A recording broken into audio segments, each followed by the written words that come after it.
Hello and welcome. There are worlds in the multiverse where heroes rise to glory, where magic brings wonder, and where hope persists even in darkness. Athas is not one of those worlds. You find yourself contemplating a planet so thoroughly devastated, so completely broken, that its very name has become synonymous with suffering.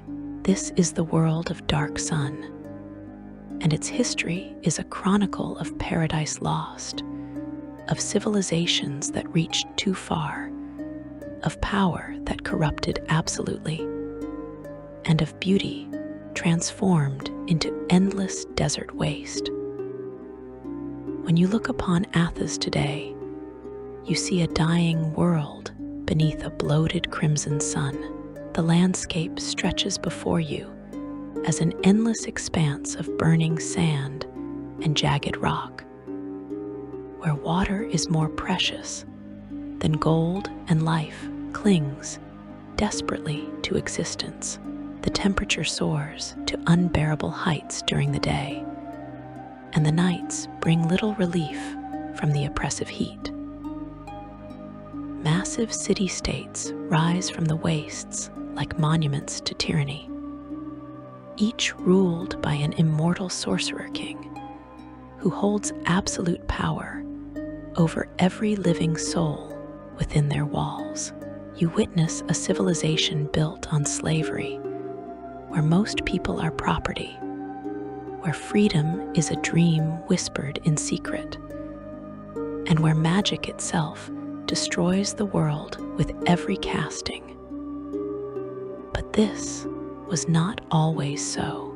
The tragedy of Athas lies not just in what it has become, but in what it once was.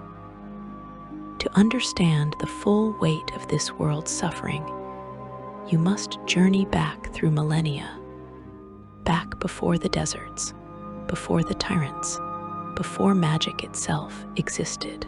You must return to an age when Athas was not a wasteland but a paradise, when oceans covered the world, and when a single race had achieved a civilization so advanced, so harmonious with nature, that they had transcended the need for tools, for metal, for anything that would harm their environment. You stand at the beginning, in a time the few scholars who remember call the Blue Age. Vast oceans stretch in every direction, their waters clean and teeming with life. The sun above is yellow and warm, not the bloated crimson furnace that will come to dominate the sky. There are no deserts, no wastelands, no barren mountains stripped of life. Instead, you see a water world, beautiful and pristine, where the seas cover nearly every surface. Islands dot the endless blue, small outcroppings of rock that provide the only breaks in the oceanic expanse. The waters themselves are rich beyond measure, filled with countless species of fish, plants, and creatures. The climate is temperate, the storms predictable, the currents reliable. This is Athas in its infancy, a world of pure potential, untouched by the catastrophes that will define its future. The masters of this paradise are the rhulisti, and you must understand that they are the halflings' ancestors, the original people of Athas. The rhulisti have built a civilization that spans their oceanic world.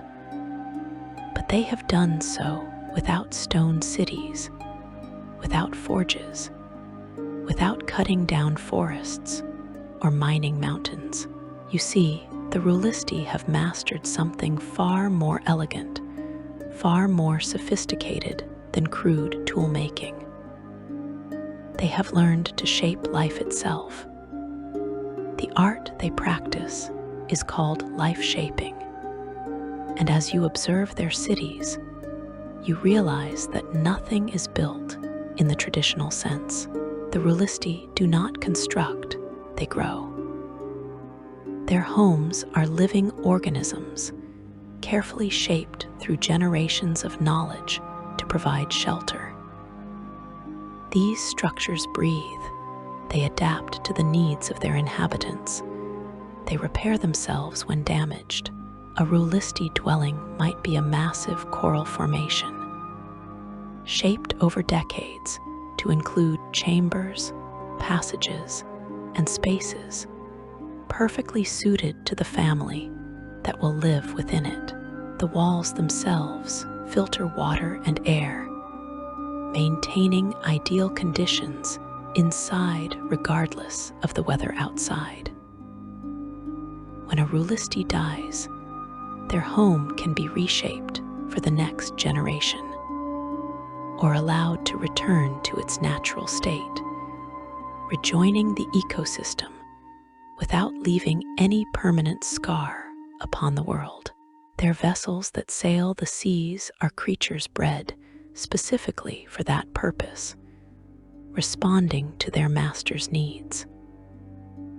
You watch as a rhulisti ship glides across the water, and you realize it is not a ship at all, but a living being. It responds to the thoughts of its crew, adjusting its course without need for rudders or sails. It feeds itself from the plankton in the water, requiring no provisions for long journeys. When damaged by storms or predators, it heals itself, given time and proper care. These living ships can range in size from small craft that carry a single passenger to massive vessels that transport entire communities across the world's oceans. Their tools, their clothes, their furnishings, everything in rhulisti society is alive or was once alive, shaped through biological manipulation to serve their purposes. A rhulisti artisan does not forge a blade, but grows one, shaping bone or chitin into the exact form required. A rhulisti artist does not paint upon canvas, but cultivates patterns of bioluminescent bacteria that create ever-changing displays of light and color. Their musical instruments are living creatures that produce sounds in response to touch or thought. Their food is cultivated in vast underwater gardens, where plants and animals are carefully bred to provide nutrition while maintaining the balance of the ecosystem. Nothing is wasted. Nothing is taken that cannot be renewed. Nothing exists that harms the world that sustains them. You watch the rhulisti life shapers at their work, and you witness artistry that borders on the divine. They can take simple organisms and transform them over time into complex creatures that fulfill specific functions. They understand the fundamental building blocks of life in ways that other civilizations understand mathematics or engineering. A life shaper might spend decades developing a new strain of luminescent coral that provides light without heat, or a water plant that filters toxins while producing breathable air. The greatest life shapers achieve feats that seem impossible, creating organisms that can survive in the deepest trenches or the most turbulent currents, creatures that serve as guardians for their cities or companions for their children. The knowledge required for this mastery is accumulated over lifetimes, passed from teacher to student in an unbroken chain that stretches back to the earliest days of rhulisti civilization. Their civilization exists in perfect harmony with the ocean that sustains them, taking nothing that cannot be regrown, creating nothing that harms the balance of their world. The rhulisti understand that they are part of the ecosystem, not separate from it. Every action they take, every organism they shape, every city they establish is considered in terms of its impact on the greater whole. They monitor the populations of species across vast regions, ensuring that their harvesting does not deplete any resource beyond its ability to recover. They maintain massive preserves where nature is allowed to exist without any rhulisti interference, providing sanctuaries where evolution can proceed unguided. Their philosophy recognizes that they are custodians of their world, not its conquerors, and this understanding permeates every aspect of their culture. The rhulisti civilization flourishes for thousands upon thousands of years. You see them spread across their water world, establishing communities that float upon the seas or nestle in the few rocky islands that break the ocean's surface. They develop philosophy, art, and culture that celebrates life in all its forms. Their literature explores the relationship between the shaper and the shaped, between civilization and nature, between individual desire and collective good. Their music captures the sounds of the ocean, the songs of the creatures they share their world with, the rhythms of tide and current. Their visual arts create beauty that enhances rather than dominates the natural splendor around them. Their knowledge grows deeper with each generation, their mastery of life-shaping more refined, their civilization more sophisticated. There is no war among the rhulisti, no great conflicts that threaten their society. Disputes are resolved through counsel and consensus, through patient discussion that can last for years if necessary.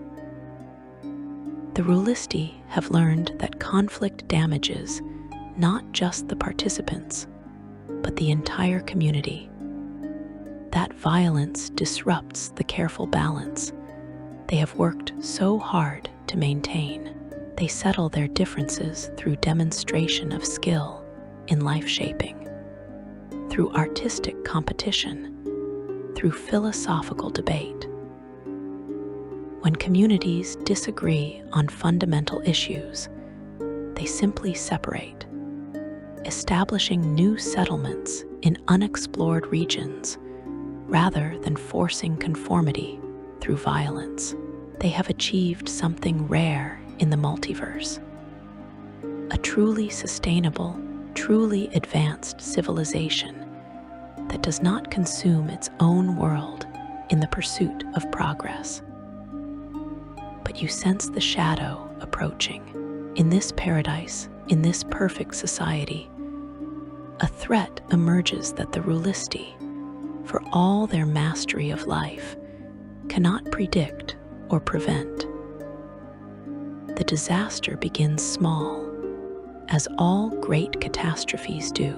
You observe the rhulisti life shapers noticing something strange in the waters, a new organism that they do not recognize.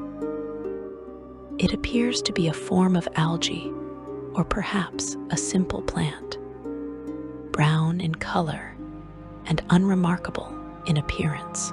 At first, there is curiosity rather than concern. The rhulisti have cataloged countless thousands of species, have observed the emergence of new forms through natural evolution, have even created new organisms themselves through their life shaping. This is simply one more to study and understand, one more piece of the vast puzzle of life that they have dedicated themselves to comprehending.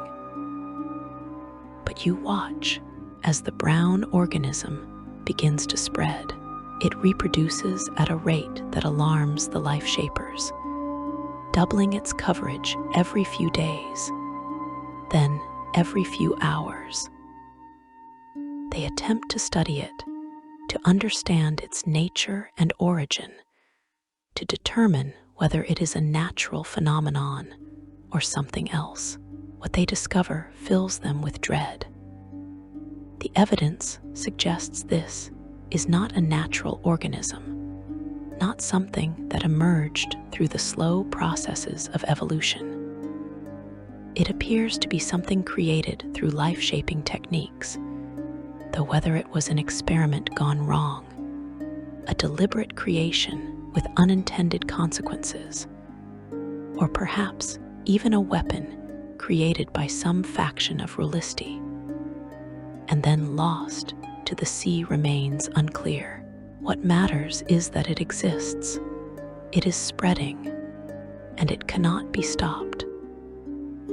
The rhulisti name it the brown tide, and you watch as it transforms from a curiosity into an existential threat.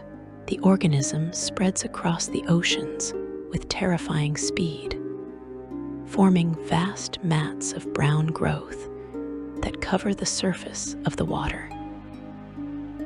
It chokes out other plant life, blocking sunlight from reaching the algae and kelp that form the foundation of the marine food web.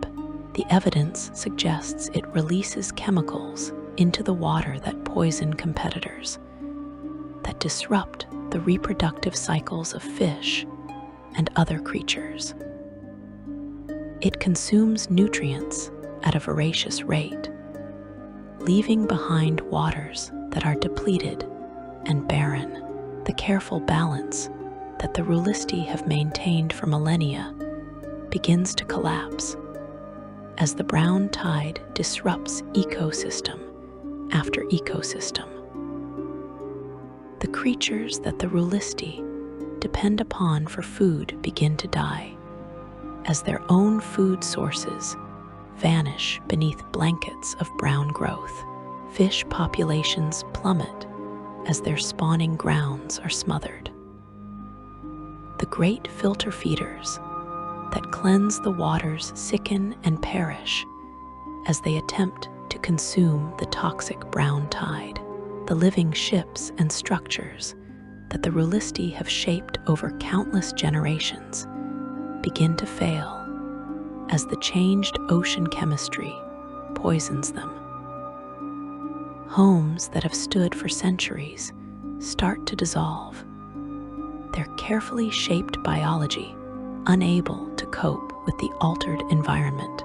Ships lose the ability to navigate, to feed themselves, to respond to their crews.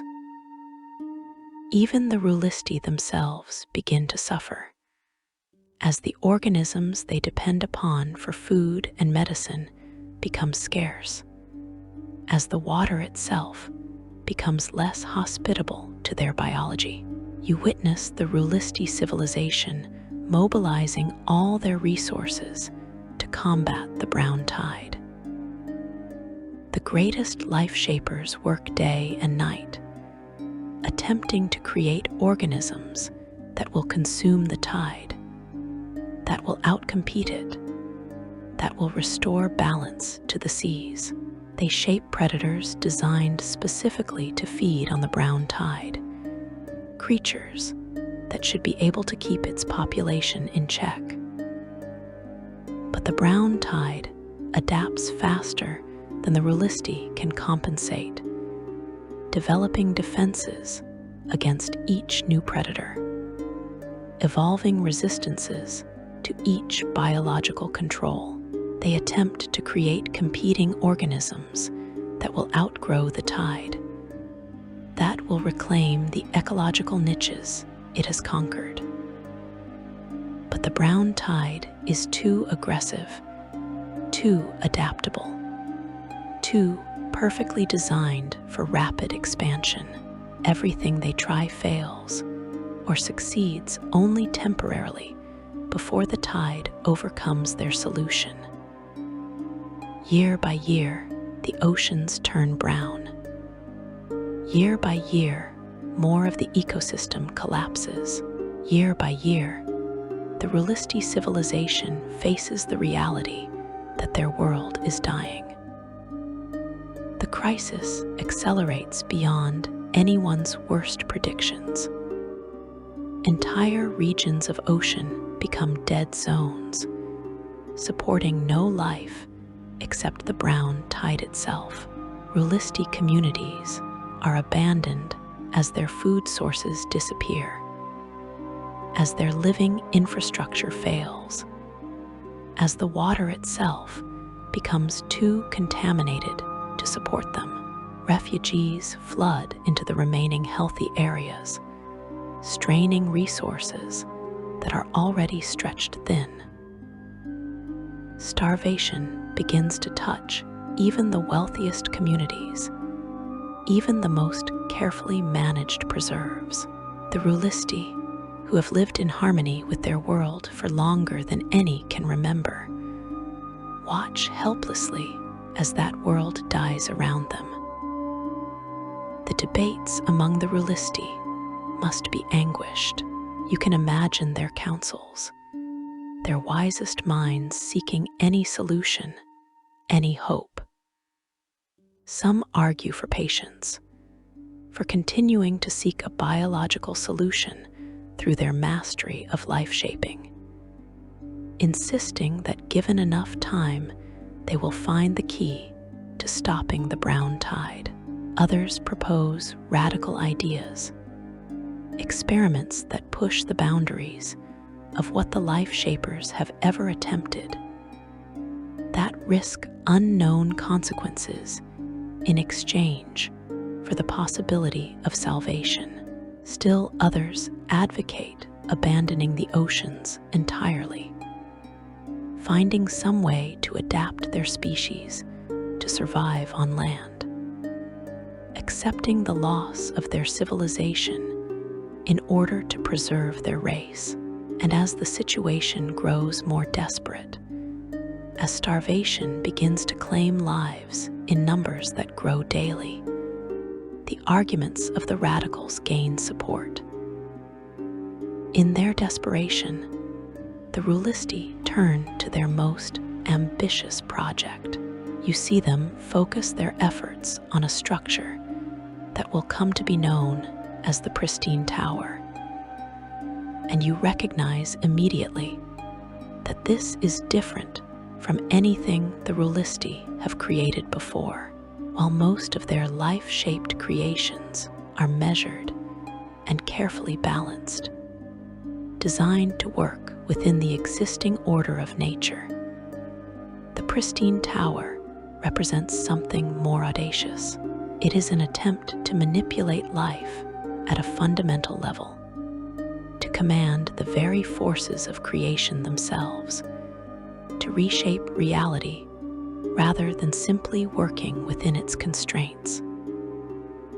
The pristine tower rises from the ocean, growing from the seabed through the focused efforts of the greatest life shapers ever assembled.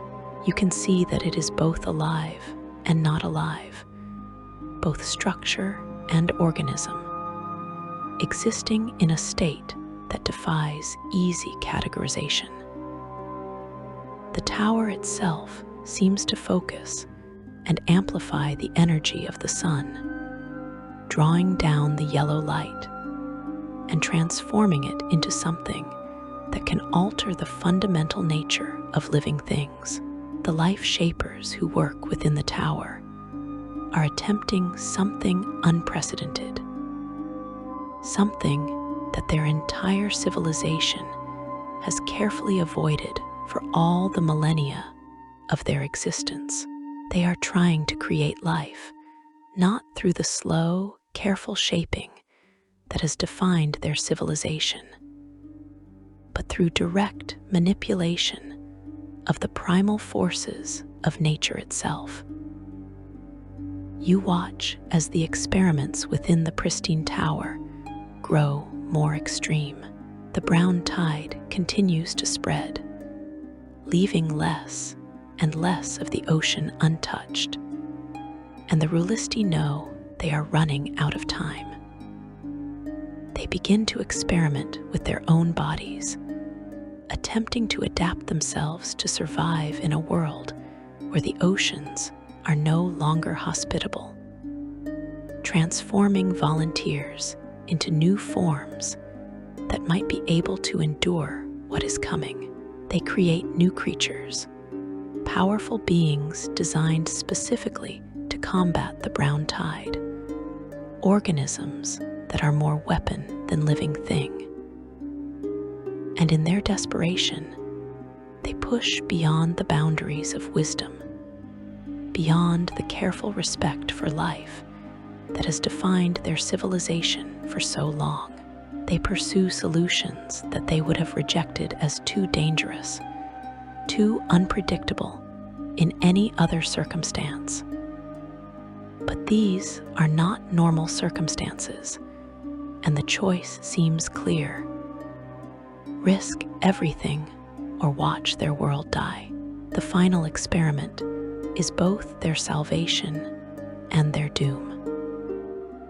The Life Shapers create something intended to destroy the brown tide once and for all, though the exact nature of what they unleashed remains lost to history. The records from this time are fragmentary, and what precisely the rhulisti created or activated is a matter of scholarly debate. What is known is that the experiment succeeds in one sense. It ends the brown tide. The brown growth begins to die, vast stretches of ocean clearing as the tide is destroyed by whatever the rhulisti created. But the cost is almost everything the rhulisti have built, almost everything they have achieved, almost everything they are. You witness the transformation of Athas, and it is both beautiful and terrible. The oceans begin to recede, not slowly over geological ages, but with catastrophic speed. The waters that covered the world sink away, absorbed or evaporated, or simply vanished by forces that the rhulisti unleashed. The seabeds emerge, revealed for the first time since the world's formation. Mountains rise where there were only depths.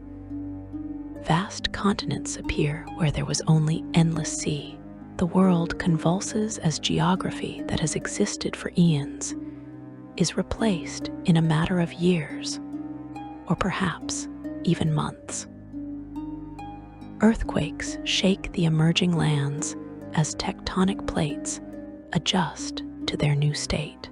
Storms of unprecedented violence sweep across the shrinking oceans as weather patterns struggle to adapt to the transformed world. The rhulisti themselves are transformed. Many perish in the cataclysm, their water-bound civilization unable to survive the sudden emergence of land, their living cities dying as they are stranded on exposed seabeds, their ships perishing as the waters withdraw. Entire communities are lost as the ocean levels drop, leaving them stranded in environments they cannot survive. But others, touched by the energies released from the pristine tower, find themselves changing at a cellular level. You observe these survivors, these transformed rhulisti, and you see that they are no longer uniform. The energies that reshaped the world have reshaped them as well. And from the single race of the rhulisti, new races emerge, each adapted to survive in the strange new world that is being born.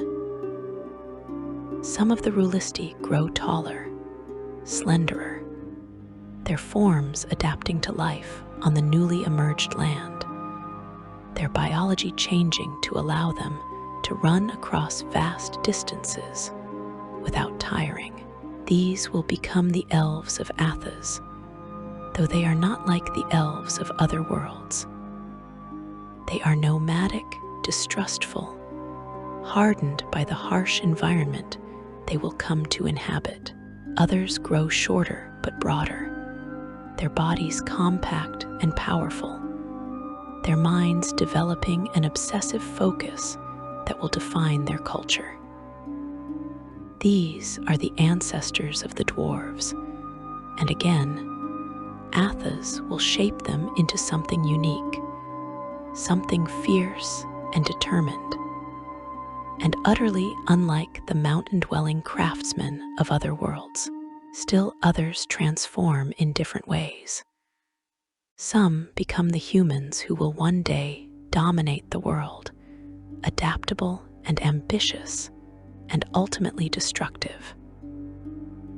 Others become the giants who will build the first great cities of the new age, powerful and long-lived, but ultimately doomed. And some rhulisti remain relatively unchanged, becoming the halflings that still exist in hidden jungles, the last remnants of the race that once ruled all of Athas, holding memories of the Blue Age that others have forgotten. You watch as the world enters what will be called the Green Age, and for a time, it seems that the catastrophe has given birth to something wonderful. The emerged lands prove incredibly fertile, enriched by countless ages of marine deposition, blessed with nutrients accumulated over geological time. Vegetation spreads rapidly, transforming the former seabeds into lush forests, rolling grasslands, and verdant jungles. Rivers carve their way through the new continents, fed by springs and the remaining seas that now occupy only a fraction of their former extent. The sun, still yellow and warm, nourishes this explosion of life. Rain falls in abundance, filling lakes and creating wetlands where diverse ecosystems flourish. Athas transforms from a water world into a green paradise, different from what came before, but equally beautiful, equally alive, equally rich with possibility. The new races begin to spread across this transformed world. They build their first settlements, develop their first cultures, and learn to live in an environment completely unlike the oceanic world of their rhulisti ancestors. The early Green Age is a time of discovery and growth. The transformed peoples find that they possess abilities their rhulisti ancestors never had, mental powers that allow them to move objects with thought, to communicate across vast distances, to perceive things hidden from normal senses. These psionic gifts become commonplace, woven into the fabric of Green Age society, used to build wonders and achieve marvels that compensate for the loss of life-shaping knowledge. Cities rise across the fertile lands, centers of culture and learning, where the new races develop arts and sciences suited to their changed circumstances. Most have no memory of the Blue Age, no understanding of what was lost. For them, the Green Age is simply the world as it has always been, a place of abundance and opportunity. They cannot imagine their verdant paradise becoming a desert hell, They cannot foresee that the same capacity for transformation that ended the brown tide will be turned toward destruction on an even greater scale. They live in the moment, building their civilizations, pursuing their dreams, unaware that they are living in a temporary golden age that will end in blood and fire and the complete devastation of their world. You stand at the threshold between ages, watching the green age begin, knowing what will come. The tragedy of Athas is not a single event, but a series of catastrophes, each one born from the previous, each one reducing the world further. The Blue Age ended in desperation and transformation. The Green Age, as you will see, will end in blood and ash, consumed by the ambitions of a single being whose hatred will poison the world for thousands of years. But that story awaits, and for now, the people of the Green Age live in ignorant bliss, enjoying their paradise while it lasts. Section 2. The Green Age and the Rise of Rajaat. The Green Age dawns across Athas, and you witness a world reborn. The former seabeds have become fertile plains and rolling hills, blessed with soil enriched by millennia of marine sediment. Forests spread across entire continents, their canopies thick with life, their root systems drinking deep from abundant groundwater. Rivers flow strong and clear, carving valleys through the new landscape, feeding lakes that shimmer under the yellow sun. Rain falls in regular patterns, nurturing crops and filling reservoirs, creating a climate of abundance that the transformed peoples of Athas have never known. This is a paradise different from the Blue Age, but no less magnificent. A world where life flourishes in forms both familiar and strange. The new races spread across this verdant world, each finding their place in the transformed landscape. The humans prove remarkably adaptable, establishing settlements in diverse environments from coastal regions to inland plains. They build towns and villages, develop agriculture and trade, create art and literature that celebrates their new existence.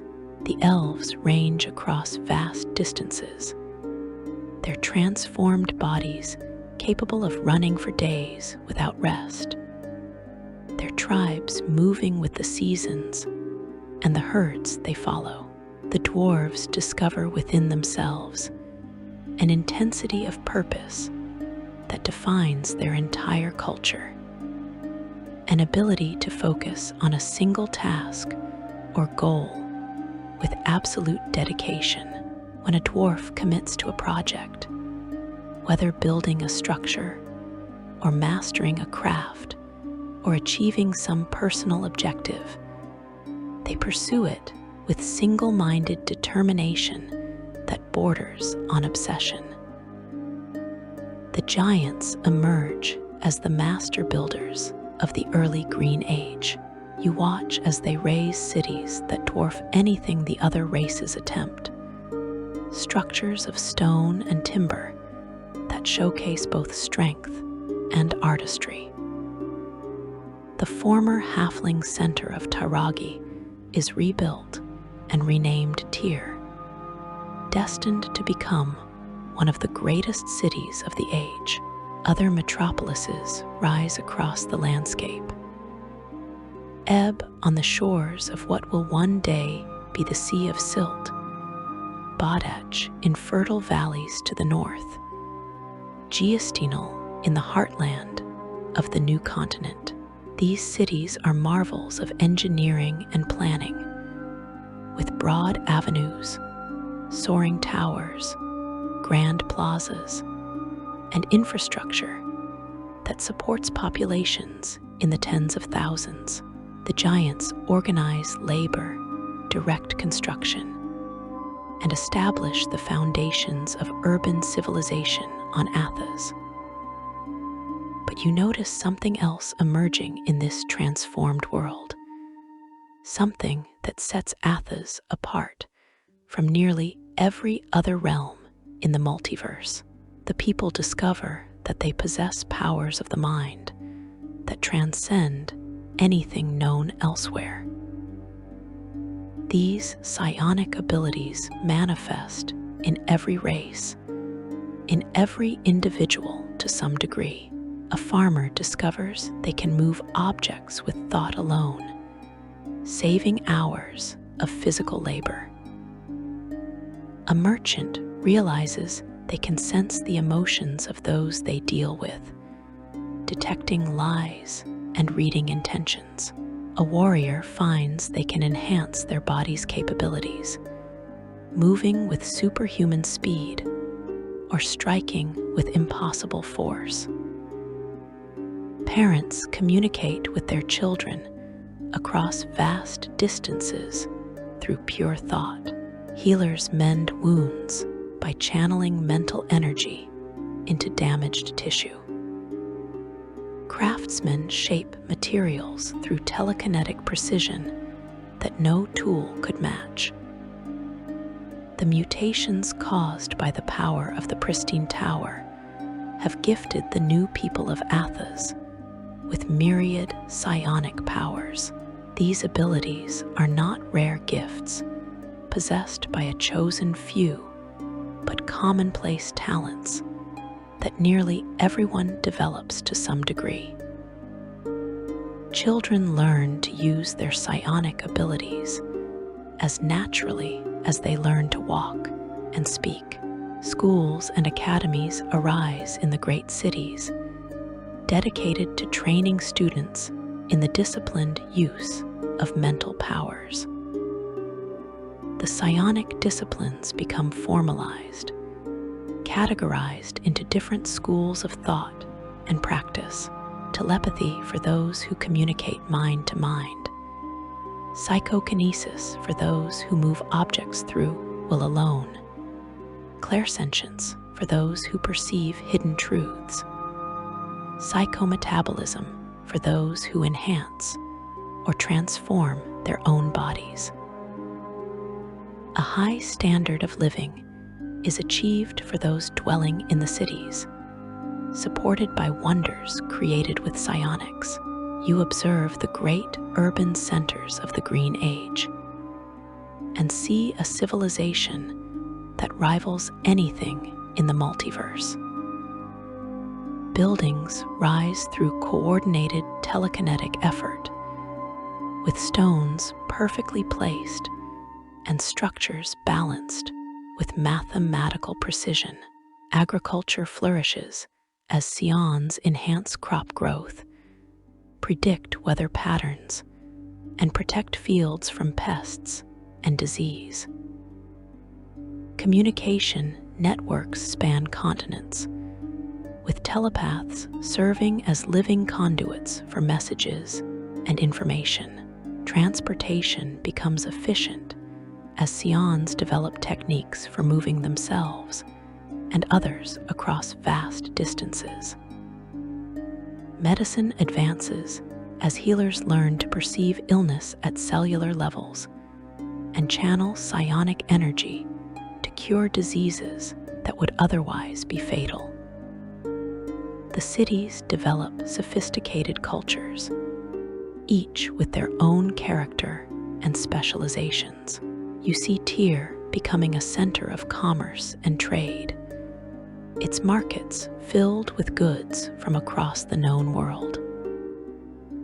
Badach emerges as a seat of learning, its libraries and academies attracting scholars and psions seeking to advance their knowledge. Giostinel becomes known for its artisans and craftsmen, producing works of such quality that they are treasured across Athas. The cities compete not through warfare, but through achievement, each striving to outdo the others in architecture, in artistic production, in psionic innovation, in the sophistication of their societies. The Green Age flourishes for thousands of years, and you witness a golden age of peace and prosperity. Wars are infrequent and limited in scope, resolved through negotiation or brief conflicts that never threaten the stability of civilization as a whole.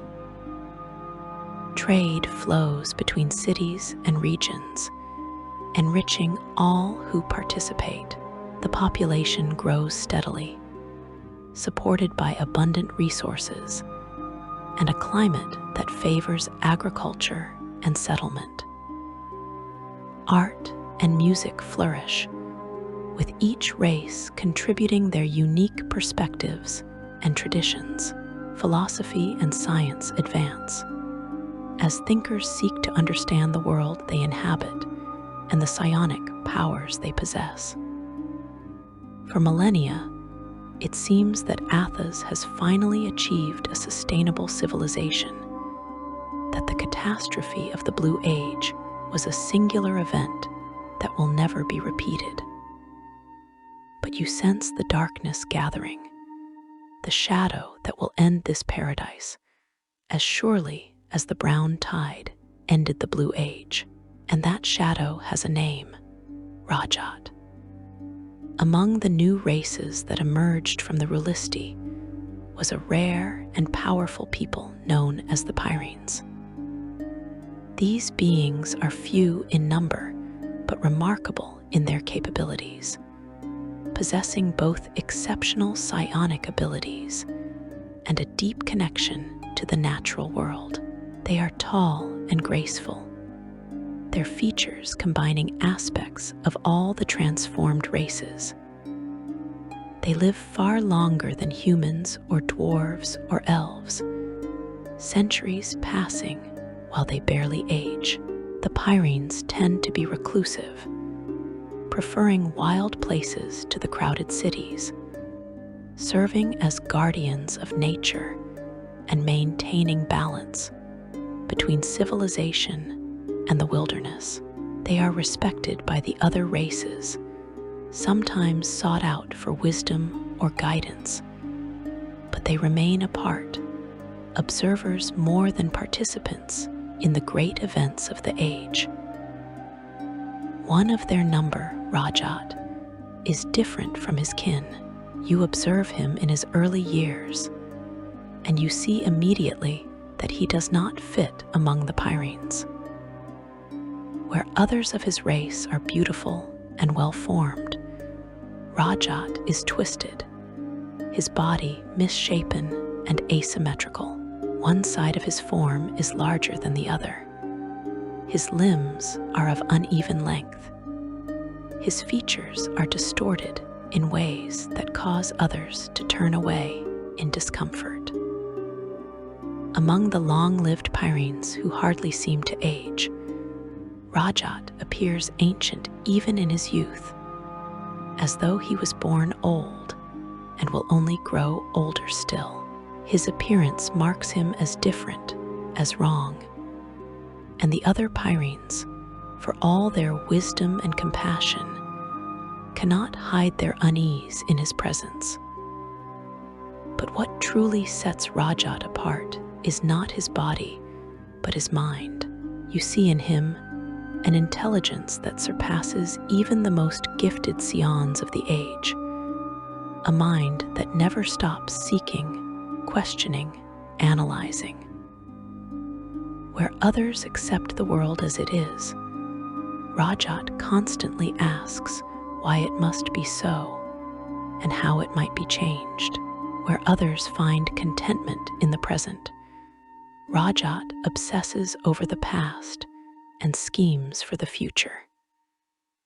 His psionic abilities are formidable, exceeding those of his fellow Pyrenes.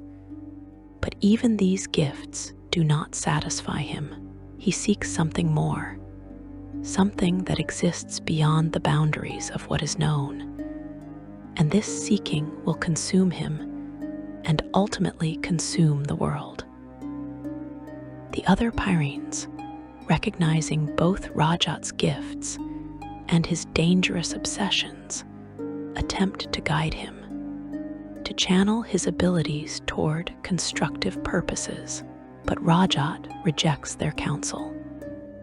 He sees their caution as weakness, their contentment as complacency. When they attempt to impose limitations on his research, he perceives persecution. When they express concern about his experiments, he accuses them of jealousy. The rift between Rajaat and his people grows wider with each passing year, until finally he withdraws entirely from their company, seeking isolation where he can pursue his obsessions without interference. The historical timeline, based on the King's Age calendar system used by scholars, suggests that Rajaat's discovery of magic occurs roughly 8,000 years before what will later be called the Free Year, the beginning of the current chronology. You watch him in his isolation, conducting experiments that push beyond the boundaries of psionic power, seeking new forms of energy to manipulate. He studies the sun, that yellow orb that has nourished Athas since the end of the Blue Age, and he perceives patterns of energy that no one has noticed before. He examines living things, not with the life-shaping knowledge of the ancient rhulisti, most of which has been lost, but with an analytical rigor that seeks to understand the fundamental forces that animate life itself. He explores the boundaries between the material world and the elemental planes, those realms of pure fire and water and earth and air that exist adjacent to Athas. And in his explorations, Rajaat discovers something entirely new, a force that exists separate from psionic power, a way of manipulating reality through will and word and gesture. This is arcane magic, and it does not exist naturally on Athas in the way it does on other worlds in the multiverse. Some scholars theorize that Rajaat somehow created magic, that his experiments tore open a fault in reality that allowed this new force to manifest. Others argue that magic always existed in potential, but lay dormant until Rajaat discovered the key to accessing it.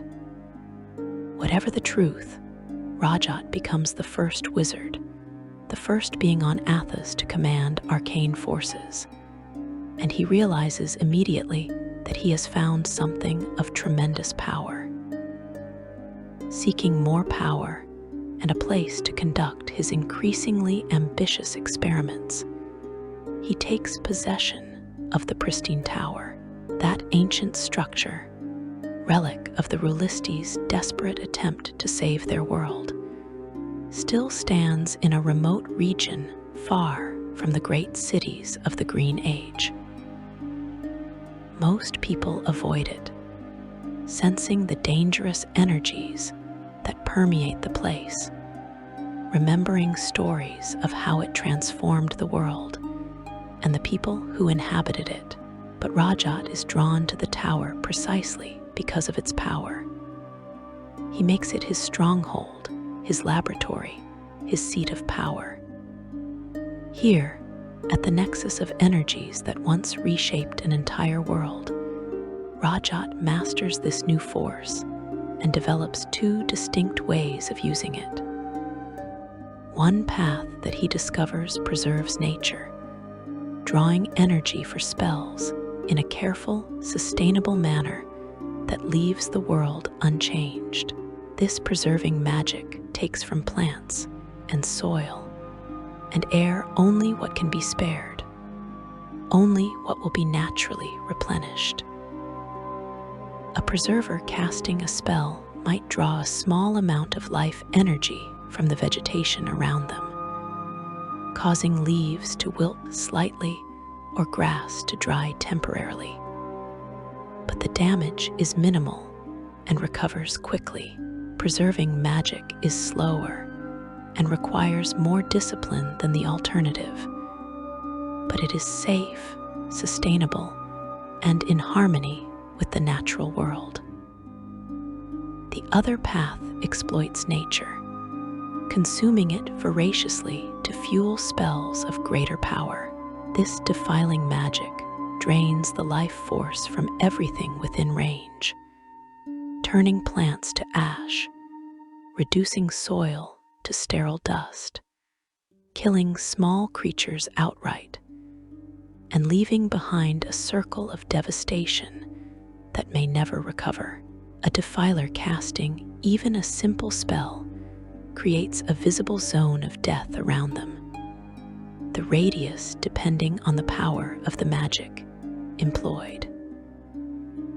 Casting more powerful spells requires drawing from a larger area, creating ever wider circles of destruction. The vegetation turns black and crumbles to ash.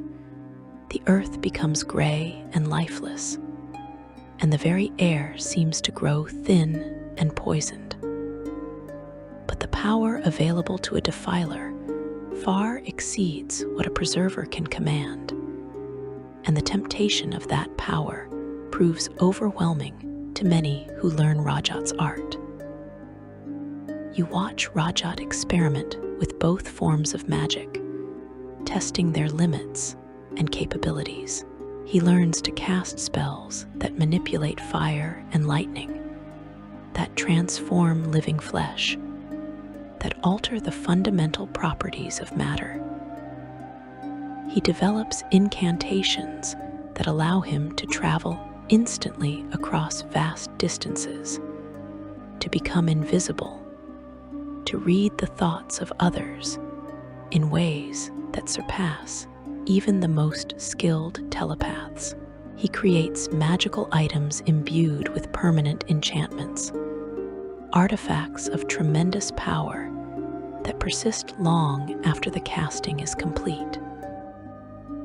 And most significantly for the future of Athas, he discovers that defiling magic, though destructive, allows him to achieve effects that preserving magic cannot match. Here at the pristine tower, Rajaat also begins to develop the philosophy that will drive all his future actions. He studies the history of Athas as best he can, piecing together fragments of knowledge about the Blue Age and the rhulisti civilization that came before. He becomes obsessed with the idea that the transformation of Athas was a mistake, that the Blue Age represented a perfect world that should never have been lost. In his twisted reasoning, he appears to conclude that the new races, the humans and elves and dwarves that emerged from the rhulisti, are aberrations that must be corrected. He envisions a grand project to restore Athas to its former glory, to return the world to the halflings who once ruled it, to undo the consequences of the catastrophe that ended the Blue Age. This interpretation of his motives is based on his later actions and the fragmentary records that survive, suggesting a desire to recreate the past rather than build a better future. But Rajaat does not share his true intentions with anyone. Instead, he begins to present himself as a teacher, as someone willing to share the secrets of magic with those who seek power. He leaves the pristine tower and travels to the great cities of the Green Age, where he demonstrates magical abilities that awe even the most accomplished Sions. Fire erupts from his hands, objects transform at his command. Barriers of pure force materialize to deflect attacks. The people of the cities, accustomed to psionic wonders, recognize that this is something entirely different, something new and potentially revolutionary. Students come to Rajaat, drawn by the promise of power. He accepts them selectively, testing their abilities and their ambitions, seeking those who combine raw talent with ruthless determination. He teaches them the basics of magic, showing them how to draw energy from the world around them, how to shape that energy through will and incantation into specific effects. And critically, he teaches them defiling magic, not preserving. He mentions that preserving magic exists, demonstrates it perhaps, explains that some individuals prefer that slower, more limited path, but he emphasizes the power of defiling, the immediate rush of energy, the dramatic effects that can be achieved. Most of his students, ambitious and hungry for power, embrace defiling without hesitation, not understanding or not caring about the long-term consequences of their choice. You watch the first generation of wizards spread across Athas, and you begin to see the consequences of Rajaat's teachings. These new magic users establish themselves in positions of power and influence. They become advisors to kings, commanders of armies, rulers of their own domains. They use their magical abilities to gain wealth, status, and authority, and wherever they go, destruction follows. Each spell they cast leaves behind a zone of devastation. Forests begin to show bare patches where defilers have drawn upon them repeatedly. Grasslands develop rings of dead vegetation. Agricultural regions experience mysterious crop failures. The people notice these effects, but do not initially understand their cause. Some blame disease, others attribute the damage to natural disasters. Few make the connection between the powerful wizards and the spreading devastation. Rajaat, meanwhile, continues to teach, continues to gather students, continues to spread the knowledge of defiling magic across Athas. Over centuries, he trains hundreds of wizards, perhaps thousands. He establishes academies where magic is taught alongside psionics, where promising students learn to combine both disciplines for even greater effect. He writes treatises on magical theory that become foundational texts for generations of wizards. He creates the language of magic, the specific words and phrases that must be used to shape spells, ensuring that all who follow his path speak the same arcane tongue. And through it all, he watches and waits, identifying those students who show the greatest potential, the greatest ruthlessness, the greatest willingness to pursue power regardless of consequences. From among all his students, Rajaat selects 15 individuals who surpass all others in magical ability and strength of will. These champions, as he names them, become his inner circle, his chosen instruments for the great work he has planned. You observe these 15, and you see that each is formidable in their own right. There is Boris of Ebb, a human wizard of exceptional power and tactical genius. There is Hamanyu, younger than most, but possessed of extraordinary magical talent. There is Kalak, ambitious and cruel. There is Dregoth, who combines great strength with devastating magical abilities.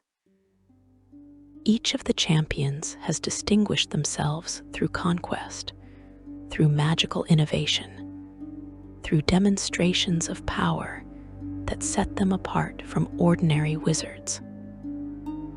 Rajaat summons his champions to the pristine tower and reveals to them his grand design. He tells them that the world is overpopulated with inferior races, that these aberrations threaten to overwhelm Athas and consume all its resources. He presents a vision of a purified world, cleansed of weakness, restored to glory, and he gives each champion a specific task. They are each to exterminate a specific race from Athas, to hunt them down systematically and methodically, until not a single member of that race remains alive. To Baris, he assigns the dwarves. To others, he assigns the elves, the orcs, the trolls, the ogres, the lizard folk, and all the other races that populate the Green Age world. He promises them power beyond imagining, transformation into beings that transcend mortal limitations, immortality, and godhood as rewards for their service. The champions accept their assignments with enthusiasm. They do not question the morality of genocide. They do not consider the consequences for Athas. They see only the promise of power, the opportunity to rise above all others, the chance to become more than human or whatever race they were born into. They swear oaths of loyalty to Rajaat, pledge themselves to his great work, and prepare to begin what will be called the Cleansing Wars.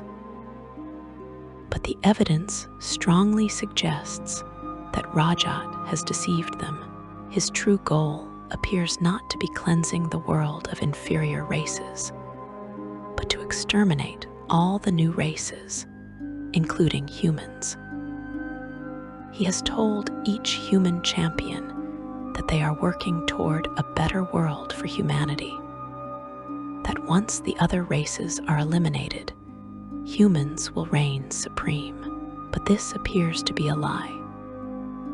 Rajaat's ultimate intention, based on what scholars have pieced together from fragmentary records and his later actions, seems to be to exterminate humanity along with all the others, to reduce Athas to a state where only halflings remain, and then to somehow reverse the transformation, to restore the Blue Age and the rhulisti civilization that he romanticizes in his madness. The champions do not know this. They cannot imagine that their master intends their own destruction, and so they march forth to begin the greatest catastrophe in Athas's history since the Brown Tide. The wars that will transform the Green Age into the wasteland that defines the current era. You watch Rajaat in the pristine tower, surrounded by his champions, and you see the architect of apocalypse preparing to unleash devastation on a scale that will make the end of the Blue Age seem merciful by comparison. The Green Age, that golden era of peace and prosperity, is about to end in blood and fire. The cleansing wars are about to begin, and when they finally conclude, Athas will be a desert hell where hope is as rare as water and freedom is a dream remembered only in whispers. Section 3. The Cleansing Wars and the Champions. The cleansing wars begin in the 144th King's Age, roughly 3,500 years before what will later be called the Free Year, the beginning of the current chronology. You witness the moment when Rajaat stands with his 15 champions at the pristine tower, prepared to transform them into beings beyond mortal limitations. He has brought them to this ancient structure where the rhulisti once unleashed forces that reshaped their world. And here, using powers that even his champions cannot fully comprehend, Rajaat performs the ritual that will grant them immortality and tremendous power. You watch as Rajaat harnesses the energy of the yellow sun itself, drawing down its light and power through the mechanisms of the pristine tower. The champions stand in positions carefully calculated, each at a specific point where the sun's energy focuses with maximum intensity. The ritual takes hours, perhaps days, time becoming meaningless as arcane forces build to levels that warp reality around them. The champions feel their bodies changing, their cells rewriting themselves, their very essence transforming into something new. They gain immortality, their aging halted, their bodies made resistant to disease and injury beyond anything normal flesh can withstand. They gain enhanced magical abilities, their capacity for spellcasting expanding beyond what they thought possible. And most significantly, they gain the ability to draw magical energy not just from plants, but from intelligent creatures, from thinking beings whose life force can fuel spells of devastating power. Each champion is given an obsidian orb, a perfectly spherical artifact of gleaming black stone. These orbs serve as focuses for their new abilities, allowing them to drain life energy from sentient victims with unprecedented efficiency. A champion holding their orb can pull the very essence from a thinking creature, consuming their soul to fuel magic that reshapes reality. The victim experiences agony beyond description as their life force is stripped away, leaving behind a desiccated husk that barely resembles what they once were. The orbs are both tool and symbol, marking the champions as beings who have transcended normal morality, who can commit atrocities on scales previously unimaginable. But there is an unexpected consequence to Rajaat's ritual.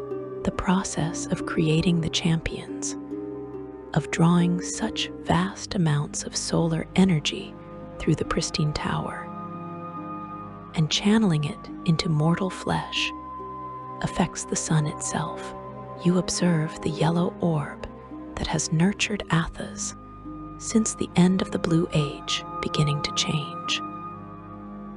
It grows larger in the sky, its color shifting from warm yellow toward an angry crimson. The transformation is gradual but inexorable, the sun swelling and reddening as its energy is siphoned to maintain the champion's immortality and power.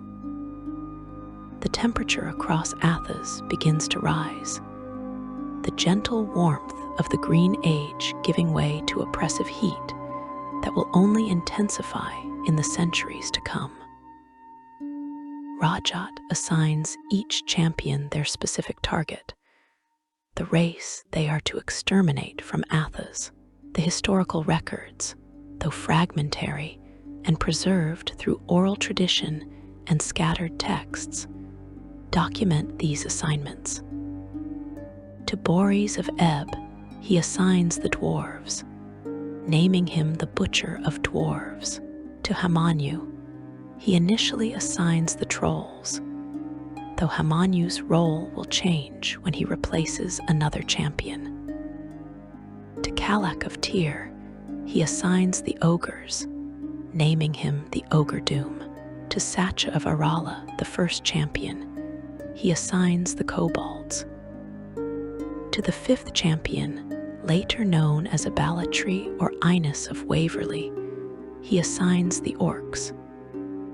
To Gallard, who will become known as Nibne, he assigns the gnomes. To Dregoth, he assigns the giants, naming him the Ravager of Giants. To Kelties, he assigns the lizard folk, naming him the Lizard Man Executioner. Each of the 15 receives their assignment, their designated target for extermination. The champions accept their assignments and march forth to begin their genocidal campaigns.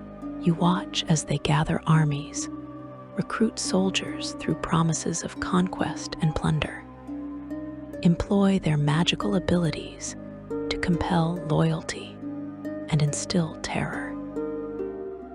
They establish bases in strategic locations, fortify positions from which to launch their campaigns, and begin the systematic extermination of their assigned targets. The champions are not merely powerful wizards, but brilliant military commanders, skilled tacticians who understand logistics and strategy. They wage their wars with ruthless efficiency, combining mundane military force with magical devastation to overwhelm any opposition. The first battles of the Cleansing Wars rage across the Athasian landscape, and you witness the transformation of warfare on Athas. This is not the limited conflicts of the Green Age, not the brief wars resolved through negotiation and compromise. This is total war, war without mercy or restraint, war whose explicit goal is the complete annihilation of entire peoples. The champions lead their armies against the cities and settlements of their target races, besieging fortifications with both conventional forces and magical assault. Walls that have stood for centuries crumble under spells that shake the earth itself. Defenders who resist are incinerated by firestorms conjured from the angry red sun. Civilians who attempt to flee are hunted down by soldiers who have been taught to show no mercy, to see their victims as less than human, as obstacles to be removed rather than people to be considered.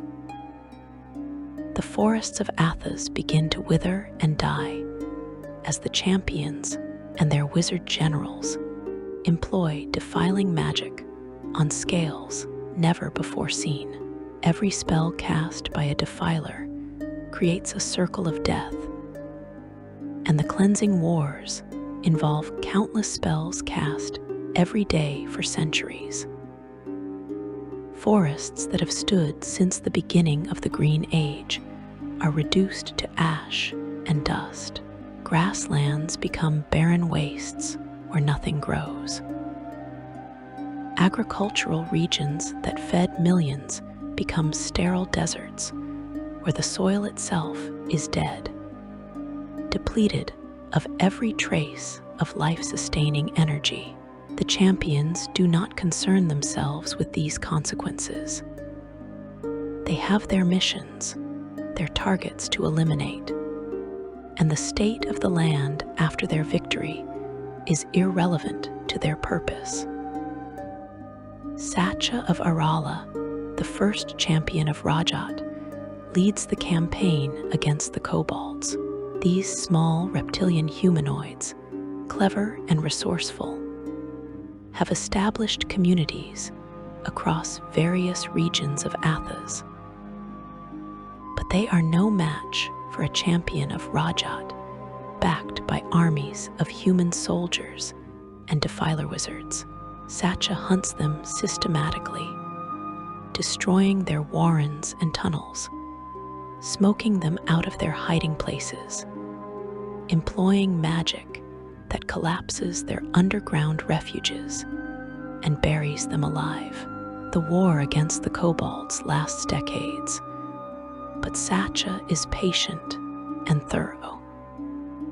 He tracks down every community, every family group, every individual he can find, and in the 147th King's Age, in the time called King's Slumber, Sacha slaughters the last of the kobolds from the face of Athas.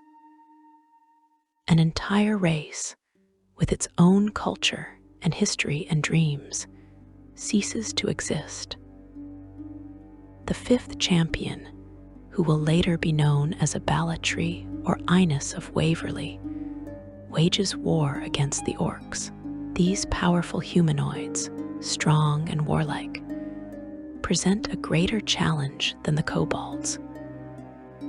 The orcs have armies of their own, fortified cities, warrior traditions that make them formidable opponents even for the champions. But the fifth champion is relentless, and their magical power is beyond anything the orcs can counter.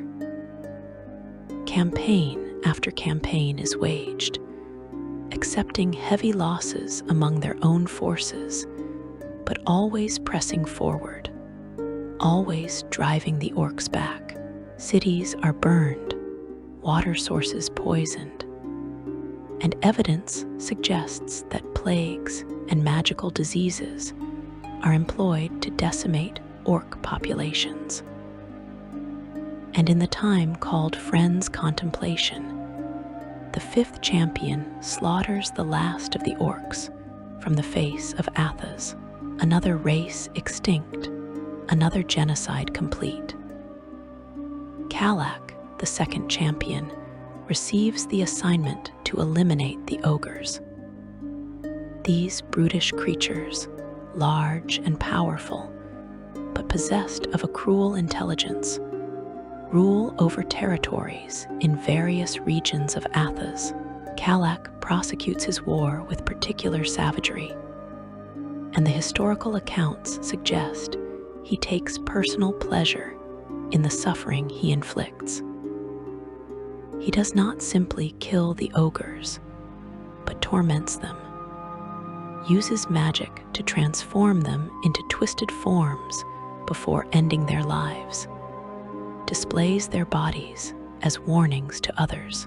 The ogre populations dwindle under Kalak's assault, and in the 160th King's Age, in the time called Guthay's Defiance, Kalak kills the last of the ogres of Athas, yet another race erased from existence.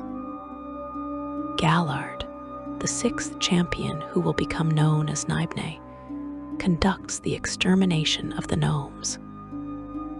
These small people, clever and inventive, have built communities known for their craftsmanship and ingenuity, but their skills cannot save them from a champion of Rajaat. Gallard's campaign is methodical, precise, efficient.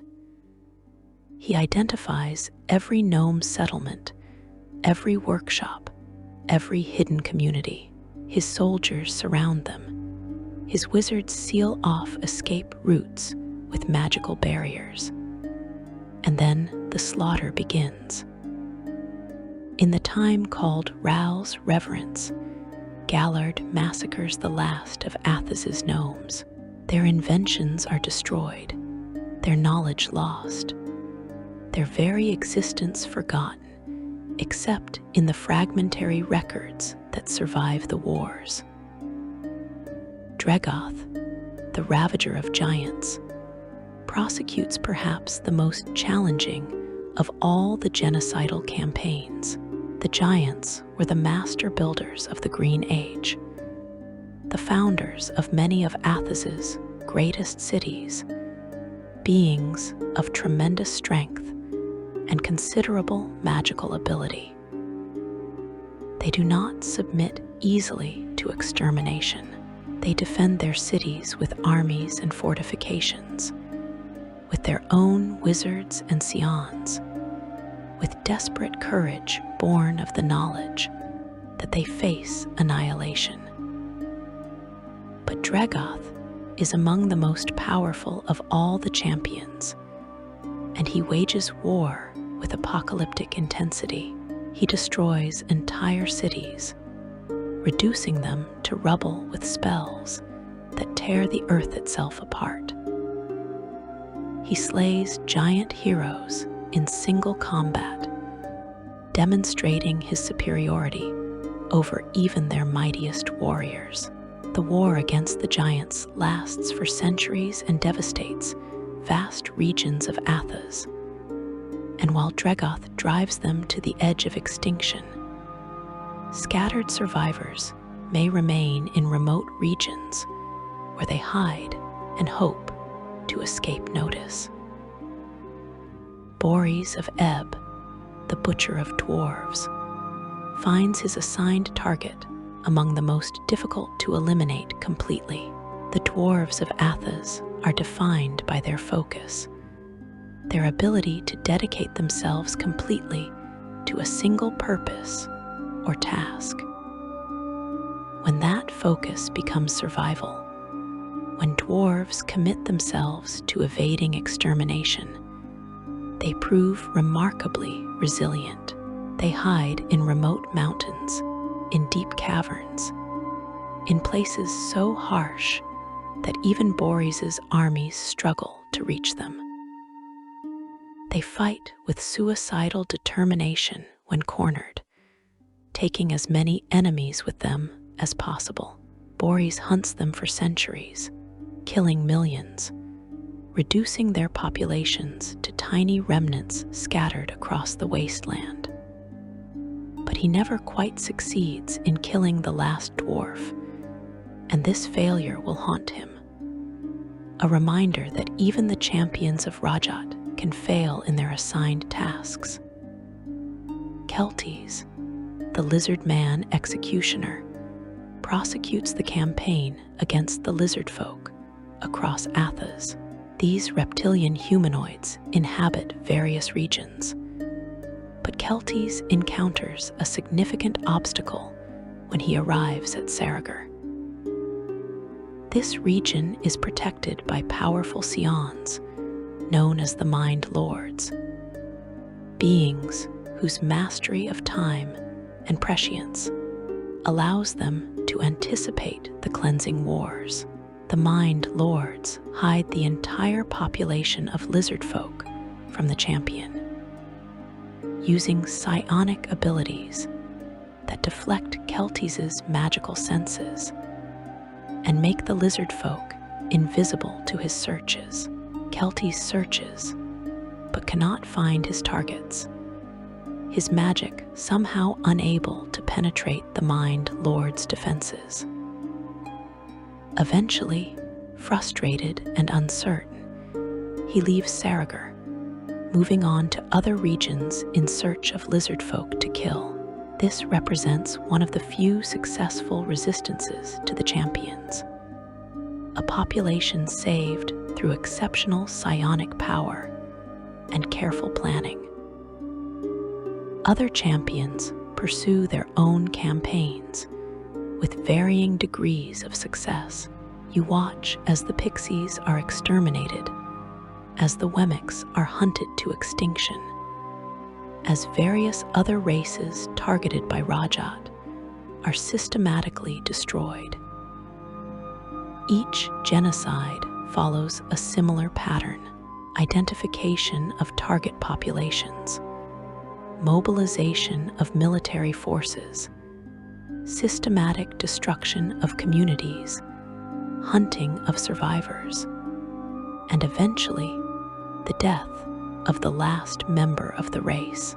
The champions compete with each other, each seeking to complete their assignment first, each wanting to prove themselves superior to their fellow champions. They compare body counts, boast of their victories, display trophies taken from their victims.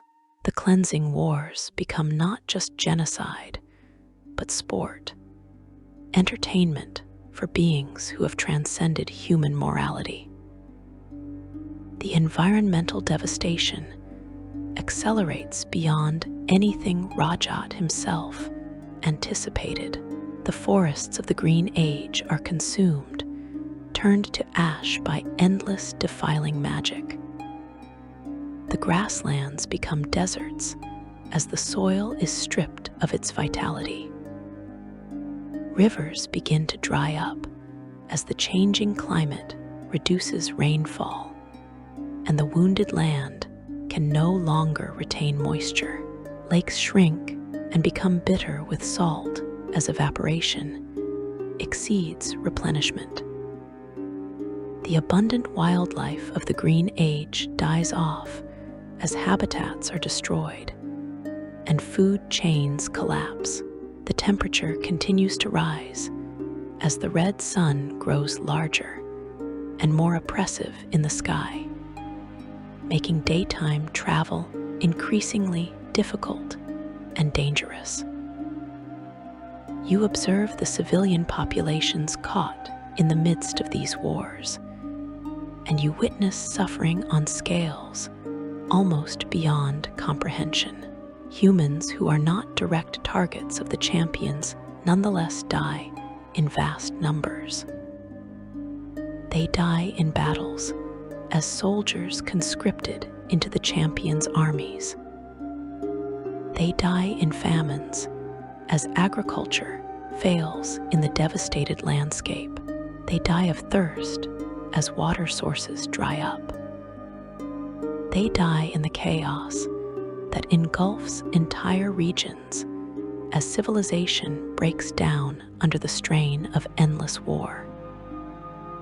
Refugees flee from war zones, creating humanitarian catastrophes as millions of displaced people compete for increasingly scarce resources. Cities that are not destroyed by the champions collapse under the weight of too many refugees, too little food, too few resources to sustain their populations. The Green Age cities that once represented the pinnacle of civilization fall one by one. Some are destroyed deliberately, raised by the champions as part of their campaigns. Others are abandoned as environmental degradation makes them uninhabitable. Still, others descend into anarchy as their populations lose faith in authorities who cannot protect them or provide for their basic needs. The great libraries are burned, their irreplaceable knowledge lost. The academies that once trained scions and scholars close their doors as their students become soldiers or refugees. The art and music and philosophy of the Green Age are forgotten as survival becomes the only priority. The champions themselves begin to change as the centuries of war continue. The constant use of defiling magic, the endless killing, the consumption of intelligent life force through their obsidian orbs. All of these gradually transform them into something less than human, something monstrous. They grow more powerful, but also more alien, their thought patterns becoming increasingly divorced from normal morality or empathy. They begin to see themselves as gods rather than mortals, as beings whose power places them above any law or ethical constraint. They build cults around themselves, demand worship from their followers, punish dissent with casual brutality. Some of the champions begin to question their mission as the devastation becomes impossible to ignore. They see the Green Age paradise being transformed into a wasteland and wonder whether this is truly necessary. But these doubts are usually suppressed, overridden by ambition, by the desire for the greater power that Rajaat has promised them upon completion of their tasks. A few champions express their concerns to Rajaat, asking whether the environmental damage might undermine the ultimate goal of restoring the Blue Age. Rajaat dismisses these concerns, assuring them that once the cleansing is complete, he will use his power to restore Athas to its former glory. This is a lie, but the champions do not yet know that. The wars continue for more than 1,000 years, and you watch as Athas is transformed from the verdant world of the Green Age into a desert hellscape. The great forests exist now only in a few protected regions. The grasslands have become seas of sand and silt. The rivers are reduced to trickles or have dried up entirely. The red sun beats down mercilessly, its heat so intense that unprotected exposure for more than a few hours can be fatal. Water becomes the most precious commodity, more valuable than gold, more fought over than territory. The scattered human populations that survive adapt to this harsh new world, developing societies built around scarcity, conflict, and desperation.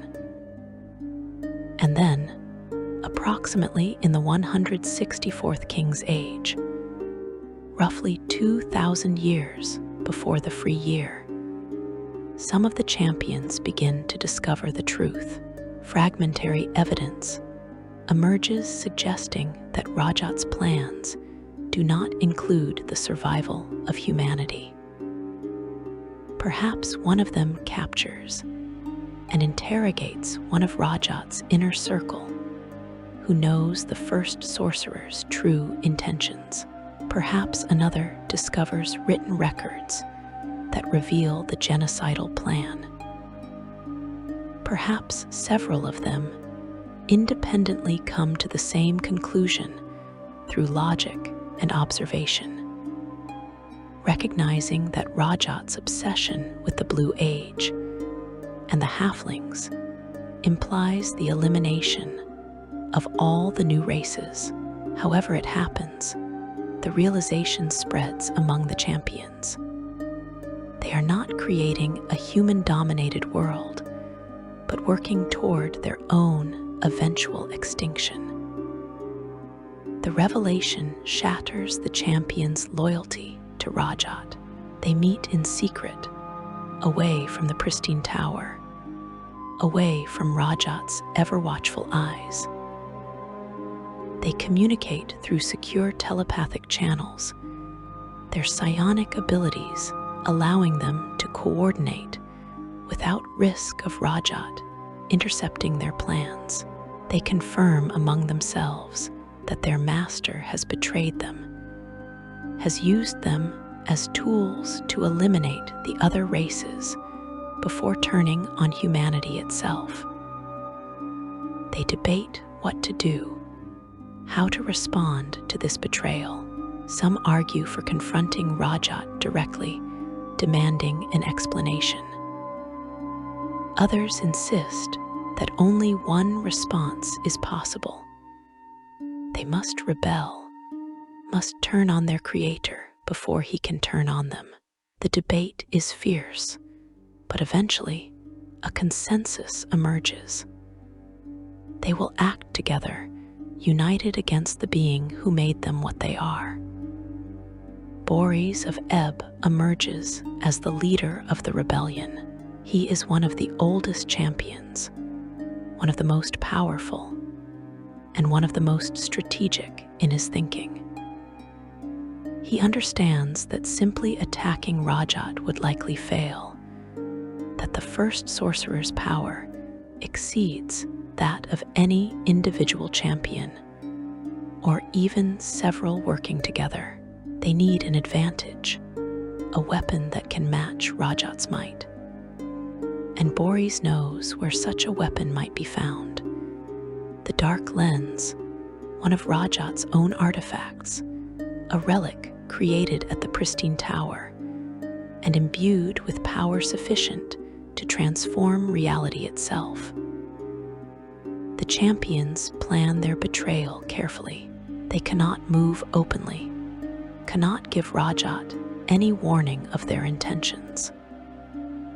They continue their genocidal campaigns, maintain their regular communications with their master, behave as though nothing has changed, but secretly they gather forces, position loyal followers in key locations, and prepare for the confrontation that will determine the fate of Athas.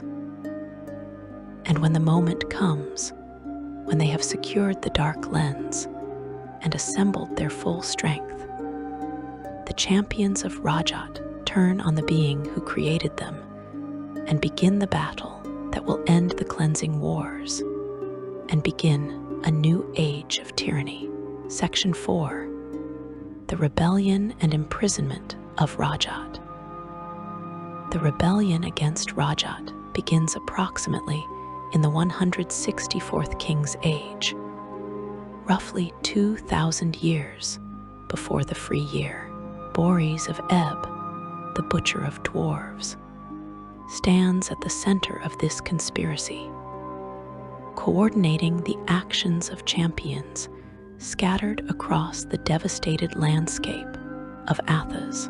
They communicate through secure telepathic channels, their psionic abilities allowing them to plan without risk of Rajaat intercepting their discussions. The message they exchange is simple and urgent. Their master has betrayed them, intends to eliminate humanity just as he has eliminated the other races, and must be stopped before he can execute his final genocidal plan. The champions face a daunting challenge. Rajaat is the first sorcerer, the being who discovered magic itself, whose mastery of arcane forces exceeds anything his students have achieved. He resides in the pristine tower, that nexus of power that once transformed the world from the Blue Age to the Green Age, that he used to transform his champions into immortal beings. Direct assault against such a foe in such a stronghold would likely result in the champions' destruction regardless of their combined power. They need an advantage, a weapon that can match or exceed Rajaat's might, something that can turn his own power against him. Boris knows of such a weapon, the Dark Lens, an artifact that Rajaat himself created at the pristine tower. This device was used in the ritual that transformed the champions, channeling the sun's energy through the pristine tower to imbue mortal flesh with immortality and tremendous magical power. The Dark Lens is more than a simple magical item. It is a focus of cosmic significance, capable of manipulating the fundamental energies of creation itself. If the champions can secure the Dark Lens and learn to use it, they might be able to match Rajaat's power long enough to imprison him, if not destroy him outright. The location of the Dark Lens presents the first major obstacle. Rajaat keeps it within the pristine tower, protected by wards and guardians, monitored through his magical senses. The champions cannot simply march to the tower and take it, not without alerting their master to the rebellion. They need subterfuge, misdirection, a plan that will allow them to secure the artifact before Rajaat realizes their true intentions. You watch as they carefully orchestrate a deception, maintaining their regular communications with Rajaat, continuing to report on their genocidal campaigns, behaving as loyal servants while secretly positioning forces for the critical moment. Several champions volunteer for the dangerous mission to infiltrate the pristine tower. They approach openly, claiming to need consultation with their master on some aspect of their campaigns. Rajaat, suspicious by nature but confident in his power, admits them to the tower, while some of the champions distract Rajaat with questions and reports.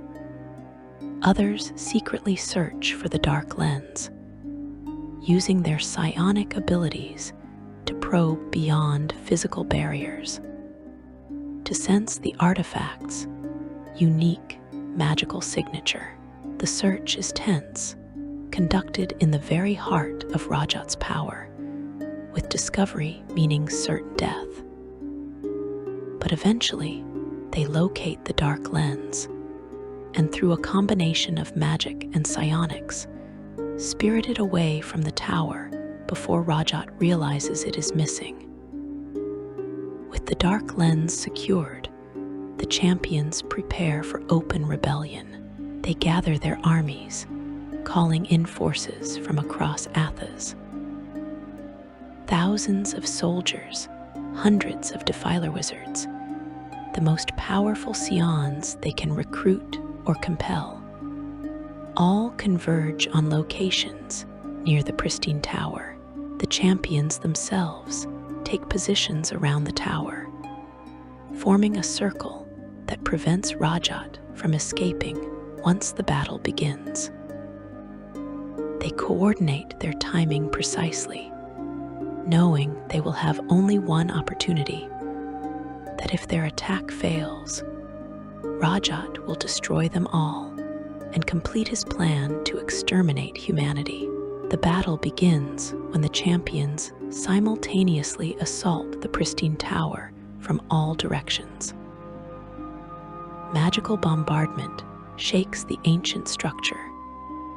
Spells of devastating power that crack stone and shatter defenses. Rajaat responds immediately, his magic lashing out in all directions, killing hundreds of soldiers instantly, obliterating entire formations with single spells. You witness a magical duel of unprecedented intensity. The champions and their wizard generals throwing everything they have against their master, while Rajaat demonstrates why he is called the first sorcerer, why his power exceeds that of any being on Athas. The battle rages for hours, perhaps days, time becoming meaningless as reality warps under the strain of so much magical energy being unleashed. The landscape around the pristine tower is transformed. Mountains leveled, valleys created, the very bedrock melted and reshaped. The red sun seems to pulse in the sky, responding to the massive draw on its energy as both Rajaat and the champions channel solar power through their spells. Thousands die in the crossfire. Soldiers and wizards consumed by magical forces they cannot resist. Their bodies disintegrated or transformed into unrecognizable forms. But the champions have numbers and coordination on their side. And most critically, they have the dark lens. Boris takes personal control of the artifact, channeling the combined magical power of all the champions through it, focusing that energy into a single purpose. They cannot kill Rajaat. His power is too great, his mastery of magic too complete. But they can imprison him, can create a prison from which even the first sorcerer cannot escape. They focus their assault on severing Rajaat's connection to the material world, on pushing him into the shadow realm known as the Black, a place of absolute darkness and nothingness that exists adjacent to Athas. Rajaat realizes too late what the champions are attempting. He fights desperately, his spells taking on new intensity as he understands the threat he faces. But the combined power of the champions, channeled through the dark lens, proves sufficient to overcome even his tremendous might. You watch as reality tears open, as a gateway to the Black is ripped into existence, as the champions focus all their power on forcing Rajaat through that gateway. The first sorcerer resists, his magic anchoring him to the material world, his will refusing to accept defeat. But slowly, inexorably, he is pushed toward the gateway, his form beginning to fade as the darkness claims him. The champions succeed in forcing Rajaat into the Black, but they know that simply banishing him is not enough. Rajaat's power is such that he might eventually find a way to escape, to return to Athas and exact terrible vengeance on his rebellious students. They need to ensure his imprisonment is permanent, that he remains trapped in the Black for eternity. And so they create a prison within the prison, a construct of magic and psionic energy that will contain Rajaat within a place called the Hollow, a realm of absolute nothingness within the Black itself. The walls of this prison are maintained by constant expenditure of magical energy, a drain that must be sustained indefinitely to prevent Rajaat's escape. But maintaining a prison strong enough to hold the first sorcerer requires power on a scale that even the champions cannot sustain individually. Boris proposes a solution, one that requires tremendous sacrifice, but ensures Rajaat will remain imprisoned. One of the champions must undergo a further transformation, must become something beyond what they already are, must evolve into a being of such power that they can maintain Rajaat's prison through their own life force. This being will become the dragon, a creature of apocalyptic power that transcends the limitations of the champions. The transformation into the dragon requires using the dark lens once more, channeling even greater amounts of solar energy through the pristine tower than was used to create the champions originally. And it requires fuel for the transformation, requires the life force of thousands of thinking beings to be consumed in the process. Boris volunteers for this transformation, knowing that it will change him fundamentally, that he will become something monstrous and barely recognizable as the being he once was. Whether he accepts this out of duty, ambition, or guilt over the role he played in the cleansing wars remains unclear, but he steps forward to bear this burden. The ritual to create the dragon is conducted at the pristine tower, with all the surviving champions participating, thousands of prisoners captured from various populations across Athas are brought to the tower. Their life force is drained through the obsidian orbs, their souls consumed to fuel the transformation. The dark lens focuses the sun's energy, channeling it into Boris as his body begins to change. His form expands, bones lengthening and reshaping, skin hardening into scales, limbs transforming into something between human and reptilian.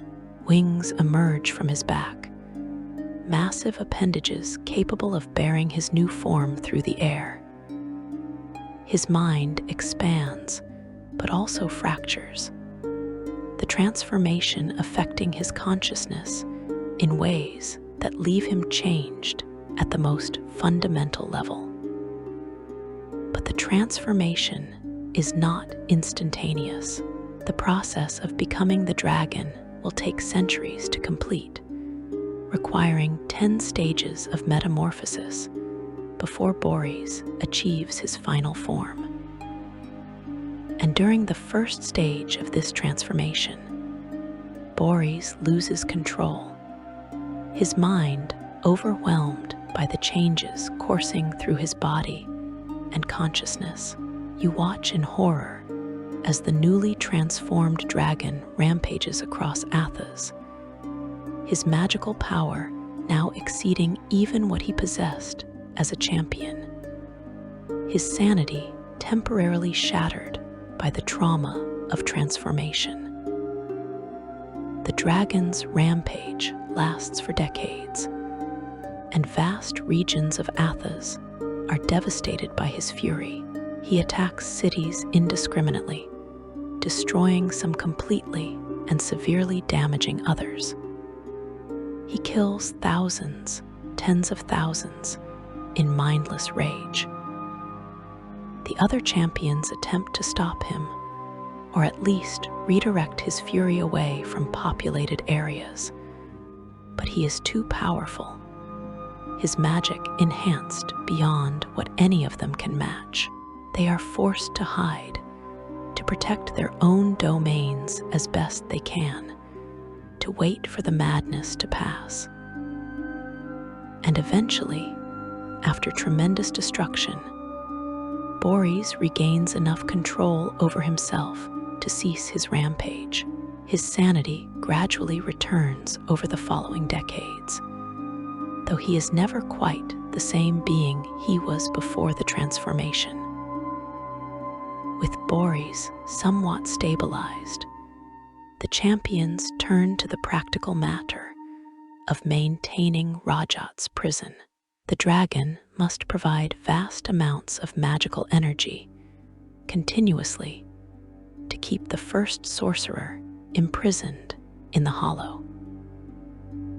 This requires that Boris receive regular infusions of life force, requires that thinking beings be sacrificed to fuel the prison's maintenance.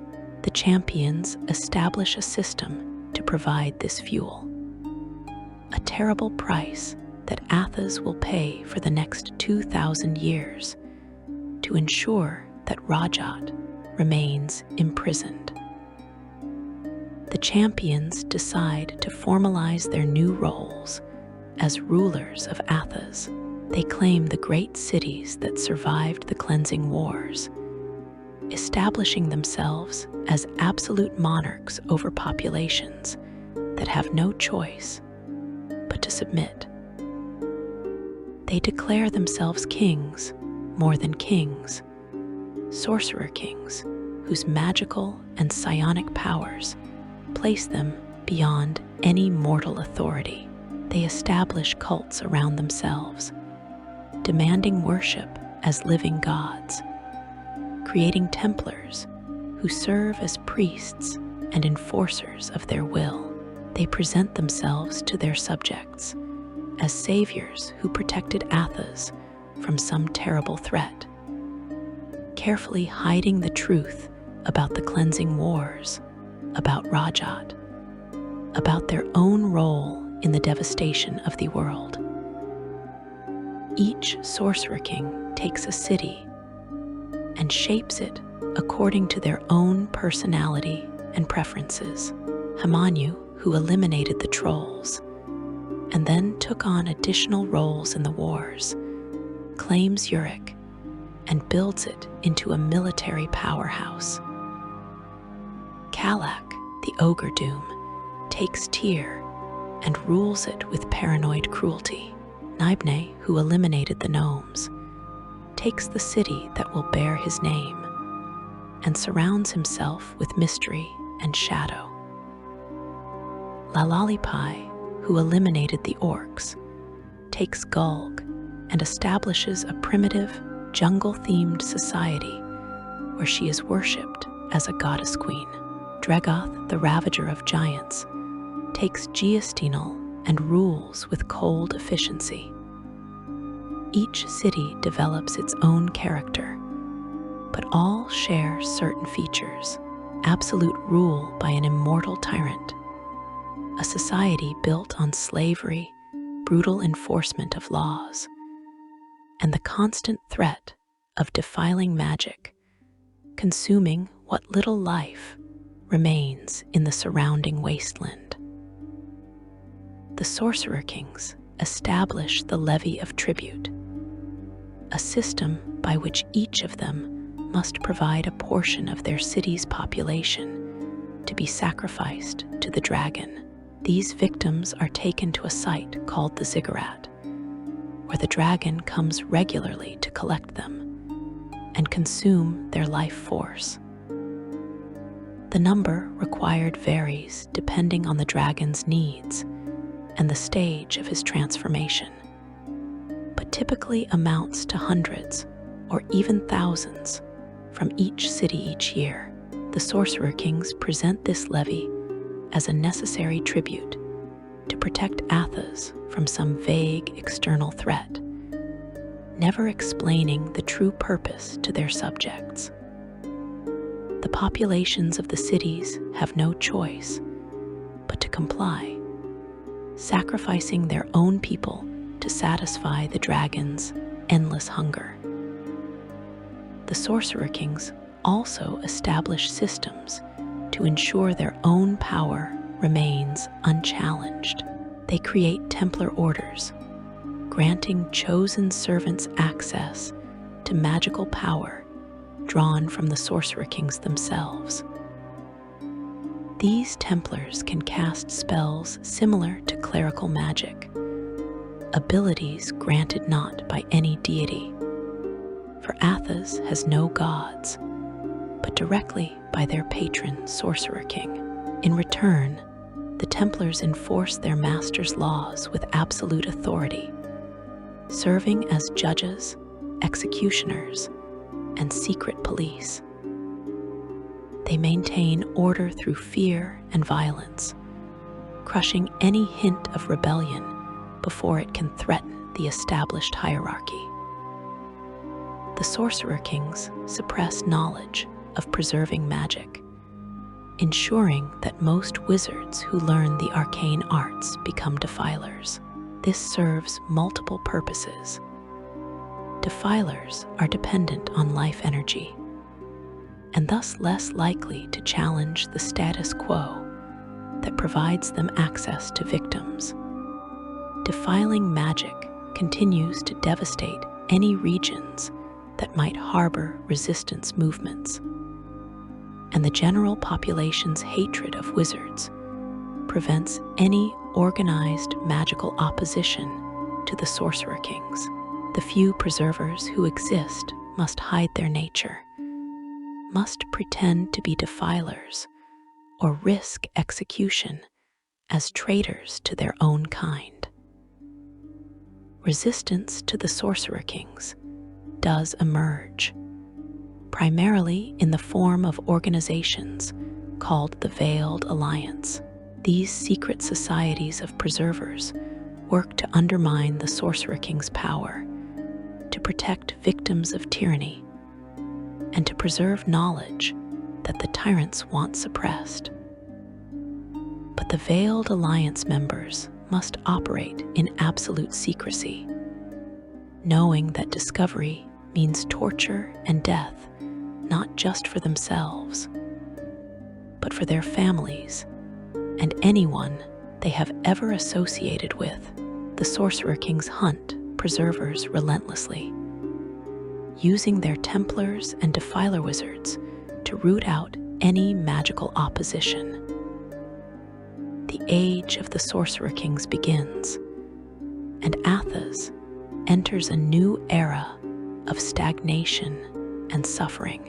The world that was once covered in oceans, that became a verdant paradise, that was then devastated by 1,000 years of genocidal warfare, is now a desert wasteland ruled by immortal tyrants who maintain their power through terror and defiling magic. The population lives in slavery or near slavery, with freedom being a privilege granted only to a tiny elite in each city-state. Water is controlled by the Sorcerer Kings, rationed to ensure dependence and prevent rebellion. Food is scarce, agriculture barely sufficient to sustain populations that are kept deliberately small through the dragon's levy, and the harsh conditions of life under tyranny. You observe Athas 2,000 years before the current age and see a world that has reached its nadir, a civilization that has collapsed so completely that even the memory of better times is fading. The Sorcerer Kings rule absolutely, their power unchallenged, their cruelty unchecked. The dragon continues his slow transformation, requiring regular sacrifices to maintain both his metamorphosis and Rajaat's prison. The desert expands as what little vegetation remains is consumed by defiling magic. The red sun beats down mercilessly, its heat growing more oppressive with each passing century. And the people of Athas, the scattered survivors of the cleansing wars, eke out miserable existences in the shadow of tyrants who will live forever, who cannot be challenged, who have reduced the world to a state of perpetual suffering from which there seems to be no escape. Section 5. The Age of the Sorcerer Kings. For the next 2,000 years, Athas endures under the absolute rule of immortal tyrants, each city-state dominated by a Sorcerer King, whose combined magical and psionic might leaves no room for challenge or meaningful dissent. The world that was once an ocean paradise, then a verdant land of abundance, and then a battlefield for genocide, now settles into a grim stagnation where suffering becomes normalized, where slavery is the natural order, and where hope is a dangerous delusion that the wise learn to abandon. This is the age of the Sorcerer Kings, and you witness a civilization frozen in tyranny, unchanging and seemingly eternal. The face of Athas grows ever harsher with each passing century. The transformation begun during the cleansing wars accelerates under the continued use of defiling magic. You observe the last remnants of the Green Age disappearing, consumed by magical devastation and the changing climate. The forests that survived the wars are harvested by defilers until nothing remains but stumps and ash. The grasslands that once supported herds of animals become fields of dust and broken stone. The rivers that carved valleys through the landscape dwindle to seasonal trickles, then dry up entirely as rainfall becomes increasingly rare. The soil itself, depleted by centuries of defiling, loses its ability to support even the hardiest desert plants. Beyond the walls of the city-states, you feel the scorching winds of the desert carrying stinging sand and choking silt. The Sea of Silt emerges as one of the defining features of the transformed world, a vast expanse where an ocean once existed, now filled with fine dust that behaves like liquid, but offers no moisture, no life, only suffocation for those unfortunate enough to fall into its depths. Creatures adapted to this harsh environment evolve, or are shaped through magical experimentation. Silt horrors lurk beneath the surface, massive predators that swim through dust as fish once swam through water. The relentless glare of the crimson sun beats down from above, its heat so intense that travel during the day becomes nearly impossible without magical or psionic protection. The temperature across Athas rises inexorably as the sun continues its transformation from the yellow orb of the Green Age to the bloated crimson furnace of the current era. This change is directly connected to the creation of the champions and the dragon. The vast amounts of solar energy channeled through the pristine tower to fuel their transformations, having permanently altered the sun itself. The heat during the day reaches levels that can kill an unprotected human in hours. The nights bring some relief, but remain oppressively warm, offering little respite from the constant assault of temperature. Water becomes the most precious commodity, more valuable than gold or gems, more fought over than territory or slaves. Within the city-states, life is rigid, brutal, and carefully controlled. Most citizens are slaves, their status marked by their poverty, their lack of options, their complete dependence on masters who hold power of life and death over them. You watch as families are separated on the whims of owners, as children are born into bondage with no hope of escape, as entire lives are consumed in labor that benefits only the elite. The slaves work in the fields surrounding each city-state, coaxing crops from soil that grows increasingly barren. They labor in workshops and foundries, producing goods for trade and weapons for the Templar armies. They serve in the homes of the wealthy, attending to every need and whim.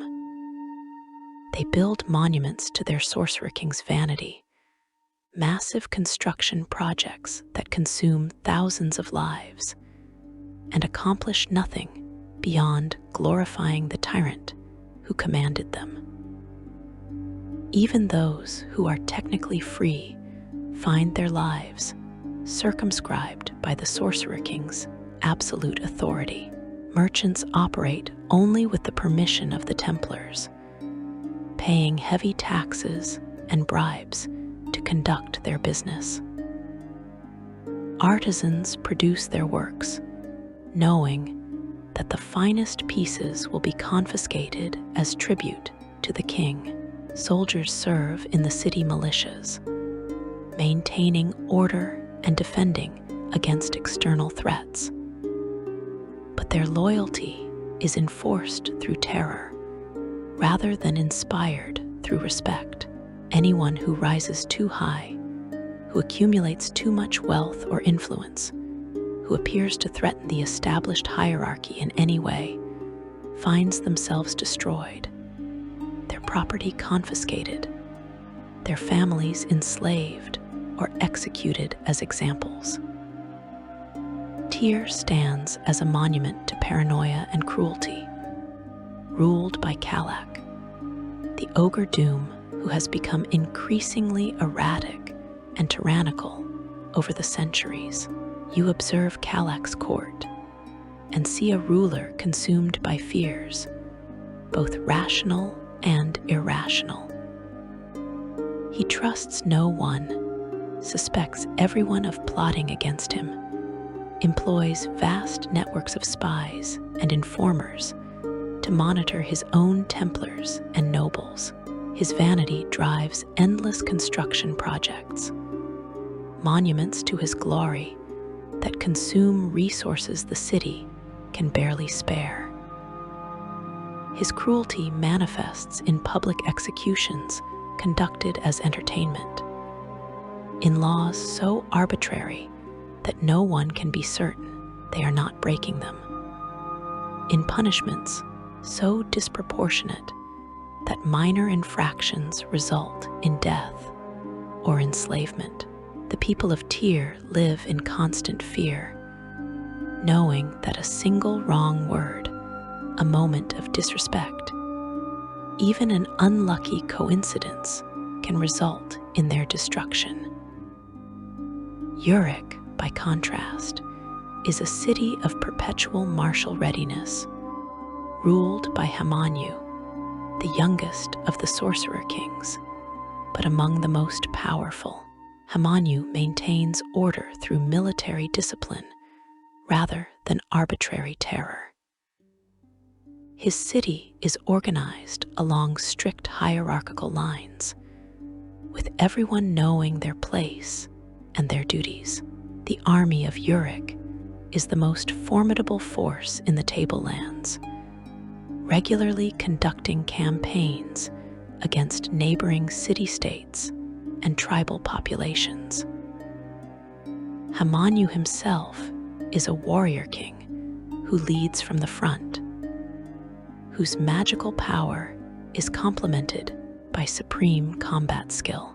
But his rule is no less tyrannical for being more predictable.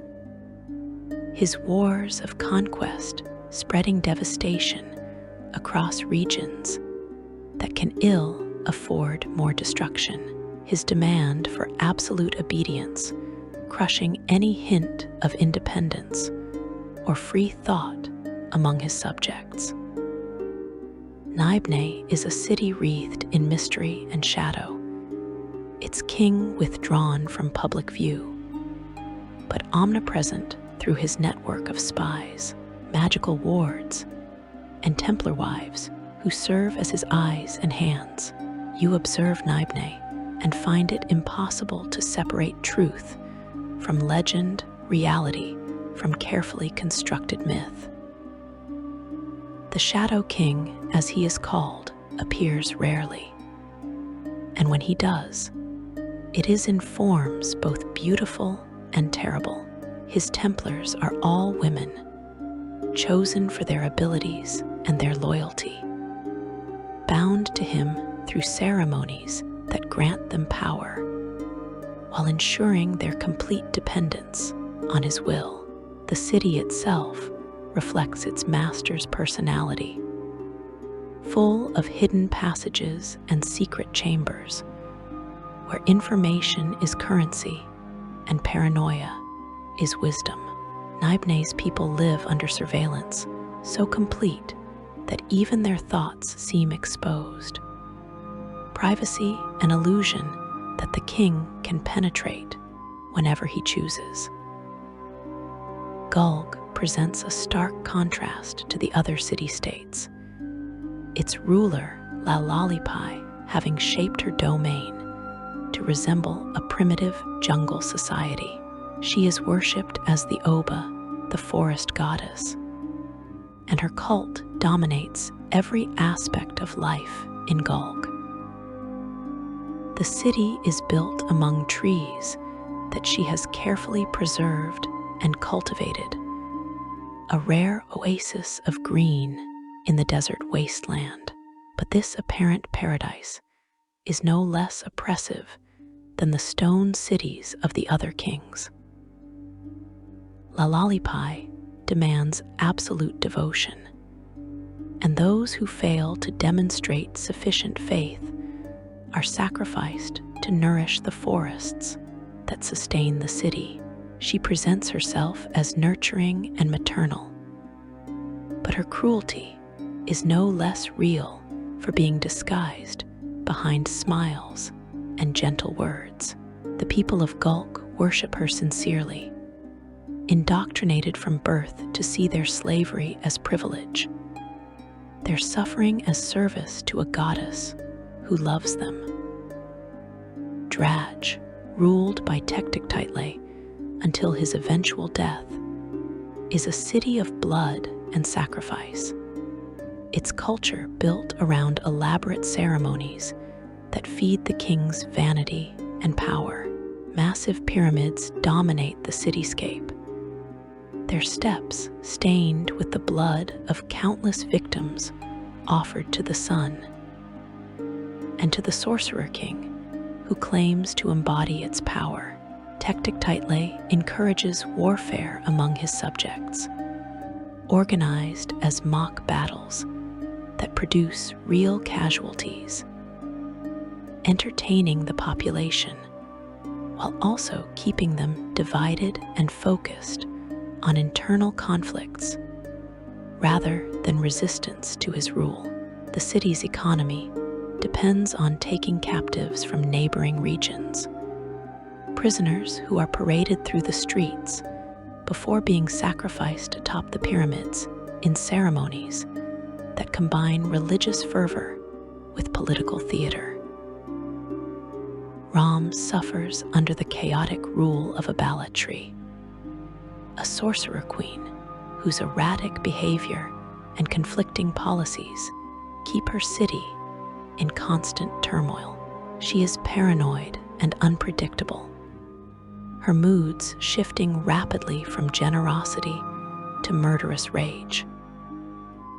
Her Templars struggle to interpret and enforce laws that change daily, that contradict each other, that seem designed to ensure everyone is guilty of something.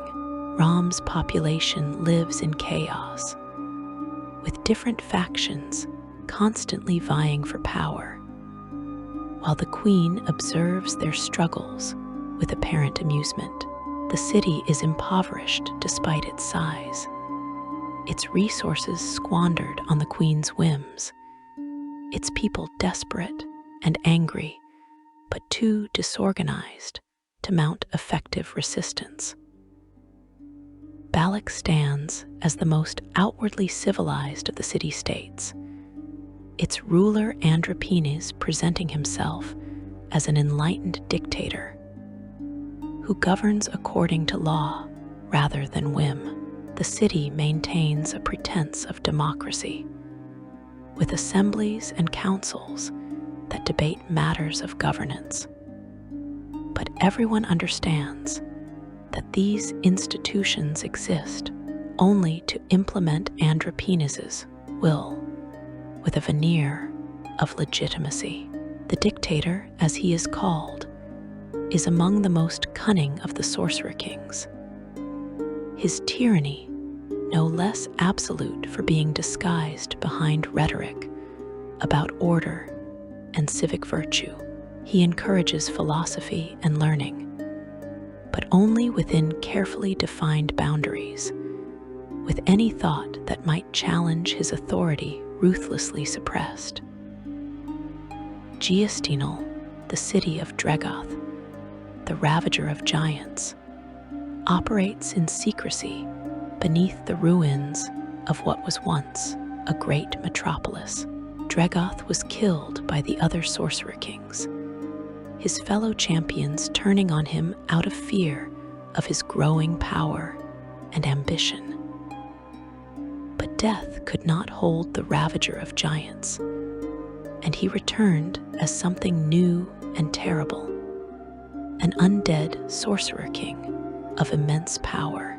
Dregoth hides his survival from the other kings, ruling from vast catacombs beneath his ruined city, commanding armies of undead and conducting experiments aimed at achieving true godhood. His living subjects dwell in underground chambers, never seeing the sun, serving a master who is no longer truly alive, but remains more powerful and dangerous than most living rulers. The dragon, once Boreas of Ebb, looms over all the city-states as a constant threat and reminder of the power that created the sorcerer-kings. His transformation continues through multiple stages, each requiring tremendous amounts of life force to fuel the metamorphosis. The levy that supports both his transformation and the maintenance of Rajaat's prison becomes institutionalized, a regular tribute of slaves delivered to the ziggurat where the dragon collects them. The sorcerer-kings present this levy as necessary to protect Athas from some vague external threat, never explaining the true purpose to their subjects. The populations of the cities have no choice but to comply, sending their sons and daughters, their neighbors and friends, to feed the dragon's endless hunger. The selection of those who will be sacrificed to the dragon varies by city-state. Some use lotteries, choosing victims randomly to ensure no family is safe, that everyone shares the burden of this terrible tribute. Others select based on perceived crimes or social undesirability, using the levy as a tool to eliminate troublemakers and undesirables. Still others allow the wealthy to buy exemptions, ensuring that the poor bear the full weight of the sacrifice. Regardless of method, the result is the same. Hundreds or thousands of people are taken from each city each year, herded to the ziggurat, and consumed by the dragon to maintain the prison that holds Rajaat and to fuel the dragon's continued transformation. Magic in Athas is feared and hated by the masses who have suffered under its destructive power for generations. Common people cannot distinguish between preservers and defilers, seeing only that wizards leave devastation in their wake, that their spells consume life and turn green land into wasteland. Mobs attack suspected wizards, burning them alive or tearing them apart in fits of desperate rage. The sorcerer-kings encourage this hatred, using it to ensure that no independent magical power can challenge their authority. They maintain that only they, with their superior knowledge and power, can safely employ magic for the good of their people, a lie that their subjects mostly believe out of ignorance and conditioning. Defiling wizards operate openly in most city-states, serving the sorcerer-kings as advisors, enforcers, and military assets. These defilers have no qualms about the devastation their magic causes, viewing the destruction of plant life as a necessary cost of power. They accumulate wealth and status through their abilities, living as a privileged elite above the common people who hate and fear them. Some defilers serve directly in the Templar hierarchies. Others operate independently while maintaining relationships with the kings that protect them from popular retribution. Their magic accelerates the environmental collapse, each spell contributing to the expanding deserts. But they are too focused on their own advancement to care about long-term consequences. Preserving magic is forbidden, its practitioners hunted as threats to the established order. The sorcerer-kings recognize that preservers represent a form of magical power that could potentially challenge their authority without requiring the environmental destruction that makes defilers dependent on the status quo. Preservers must hide their nature, must pretend to be defilers when forced to cast in public, must live double lives where discovery means torture and death, not just for themselves, but for anyone they have ever associated with.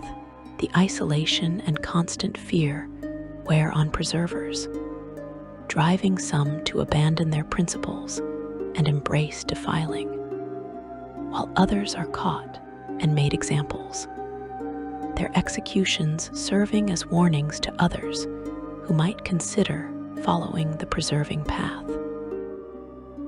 The Veiled Alliance emerges across the city-states as secret societies of preservers dedicated to resisting the sorcerer-kings and protecting victims of tyranny. These organizations operate in absolute secrecy, their members known only to each other, their meeting places hidden and constantly changed, their activities designed to undermine the king's power without triggering massive retaliation.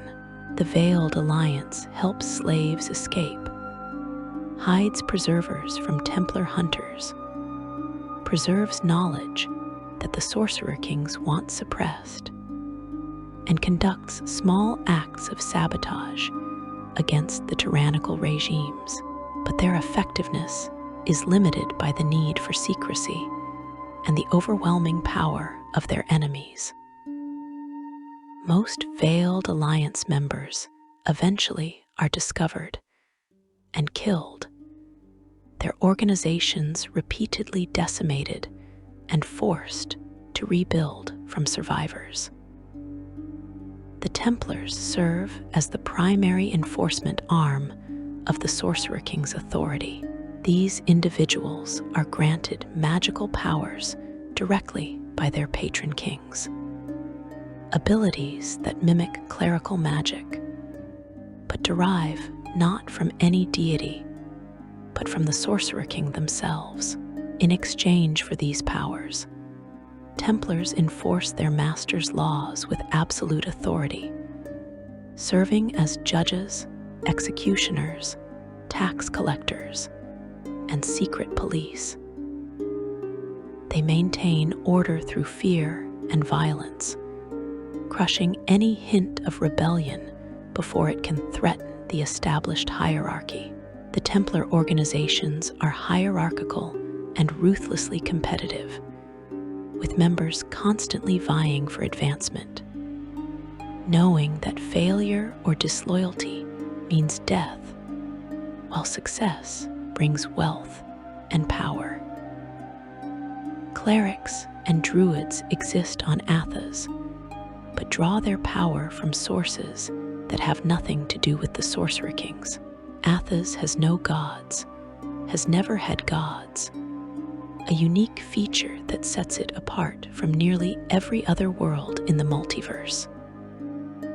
Clerics instead form pacts with the elemental planes, drawing power from the primal forces of earth, air, fire, and water.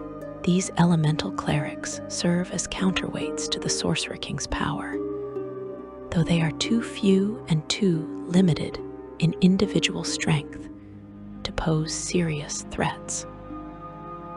Druids draw power from the land itself, from the wounded spirit of Athas, working to protect what little life remains and to gradually restore the devastated world. But their efforts are undermined by continuing defiling magic, by the Sorcerer-King's policies, by the sheer scale of destruction that makes healing seem impossible. Outside the city walls, the world is untamed and even more dangerous than the tyranny within. Elven tribes race across the barren wastes, their transformed physiology allowing them to run for days without rest. Their societies built around mobility and survival through speed. These elves are not the graceful, noble beings of other worlds, but pragmatic survivors who raid, trade, and do whatever is necessary to endure in the wasteland. Thrycreen hunting packs prowl the deserts, insected beings whose alien psychology makes them incomprehensible to other races, whose martial prowess makes them formidable threats. Gith bands wander the wastes, degenerate remnants of experiments conducted during the cleansing wars, violent and unpredictable. The remnants of races targeted during the cleansing wars survive in small numbers, hidden and hunted. Dwarves endure in remote mountains and deep caverns, their focus allowing them to persevere through conditions that would break other people's. A few giants remain, concealing themselves in wilderness regions, avoiding notice of the sorcerer-kings, who nearly exterminated them.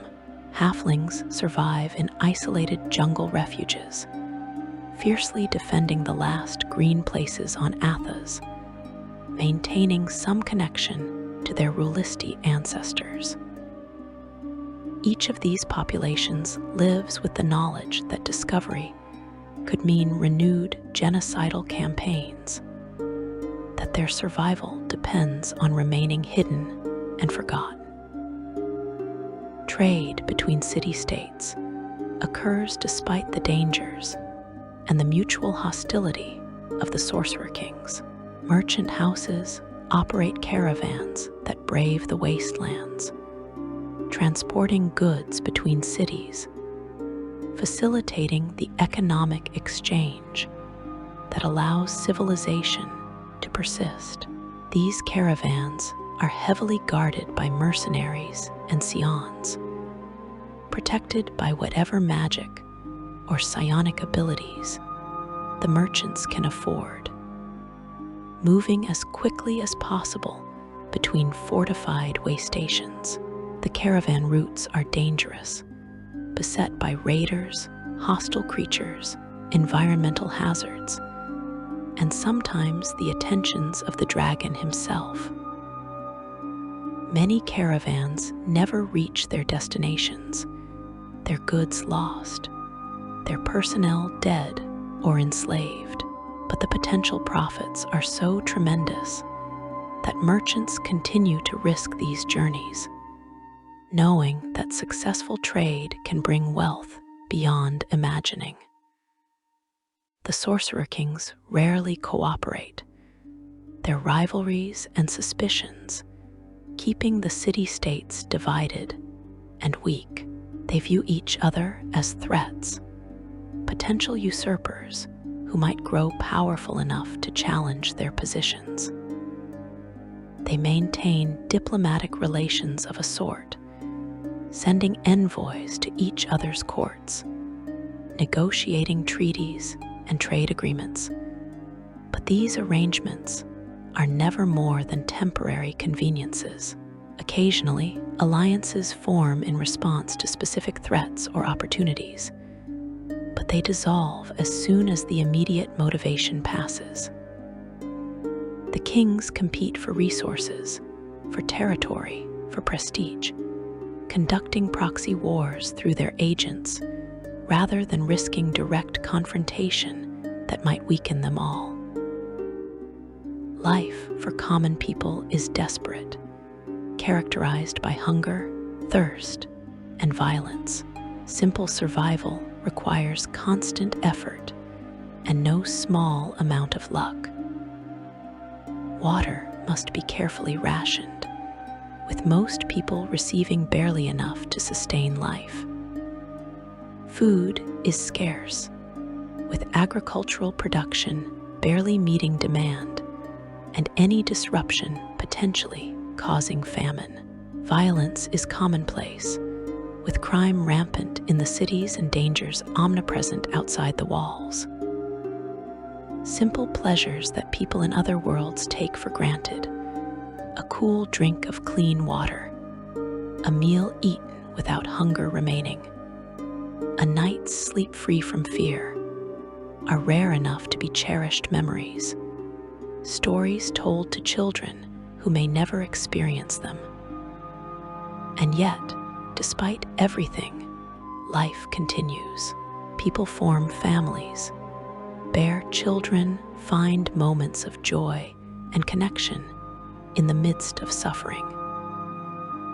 They develop cultures and traditions adapted to their harsh circumstances, finding meaning in solidarity and shared struggle.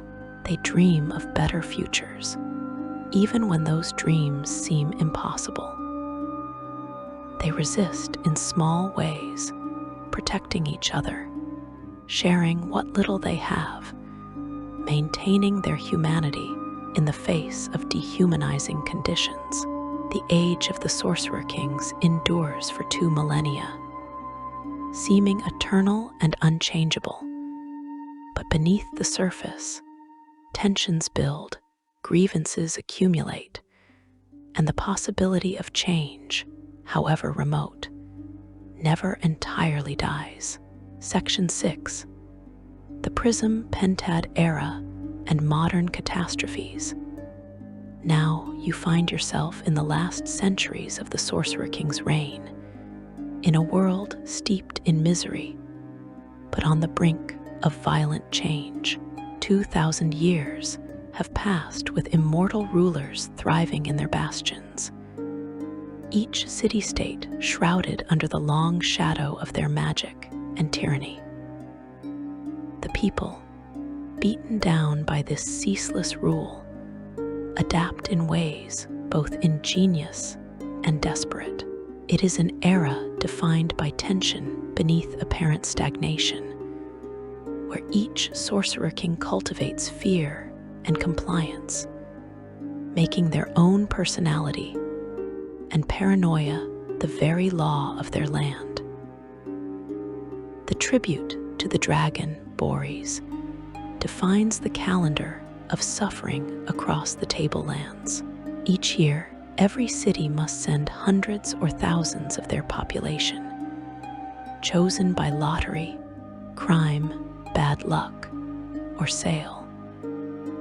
So their life force may keep Rajaat imprisoned and allow the dragon's transformation to continue. Those selected are marched in terror to the ziggurat, knowing they will never return.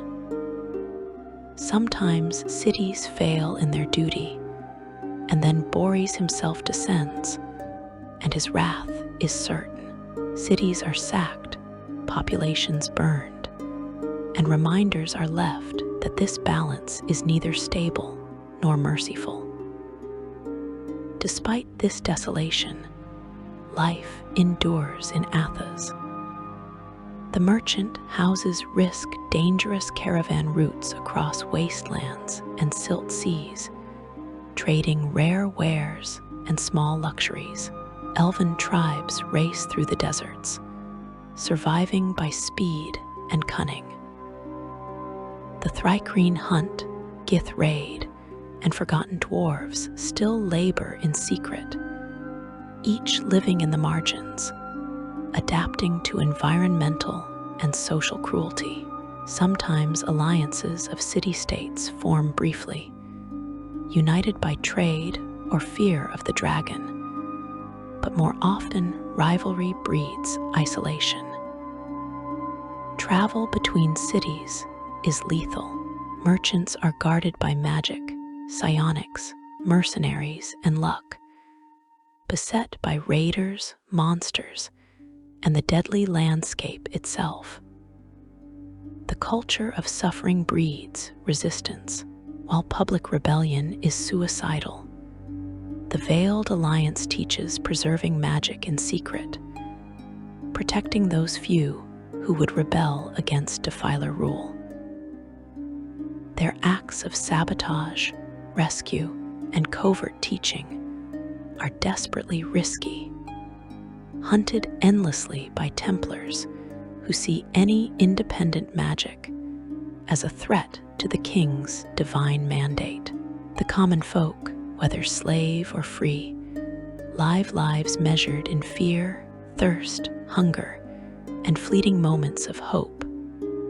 Hope that is a dangerous thing, but also the last spark of what Athas was and could be again. The sorcerer-kings themselves rarely cooperate, jealous, suspicious, and violently ambitious. They keep their secrets close and their Templars closer. Wars between city-states never last long, each king reluctant to weaken themselves or allow another to grow stronger. Instead, they fight proxy wars using mercenaries, expendable troops, and magic that devastates rivals just enough to preserve the status quo. Through all this, the environment continues to deteriorate. The red sun beats down mercilessly, and the dragon's levy is the bloody heartbeat of a cycle that seems unbreakable. Yet change brews. This could imply that the long stagnation cannot last forever, that pressures building over millennia must eventually find release. Rumors stir of unrest in Tyr. The people grow restless under Kalak's insane demands. The merchant houses grumble. Slave revolts flare and are crushed. Still, Athas is not truly dead, just dormant, as if waiting for a catalyst. The sorcerer-kings have spent millennia creating a world perfectly suited to their endless rule. But in their arrogance, they may be ignoring the slow work of resistance and the small, everyday acts of survival and rebellion that in time could begin to unravel their power. This is the age just before the great upheavals, where the false eternity of the sorcerer-kings stands on the brink of violent transformation. For those who live in Athas, every day is suffering, but even in darkness, memory and hope endure. The final cycle is approaching, and the future, uncertain and dangerous, draws near. Based on what scholars know of this period, the world seems poised for change, though whether that change will bring salvation or further catastrophe remains to be seen. If you found this deep dive into the tragic history of Dark Sun captivating, be sure to like and subscribe for more immersive lore journeys.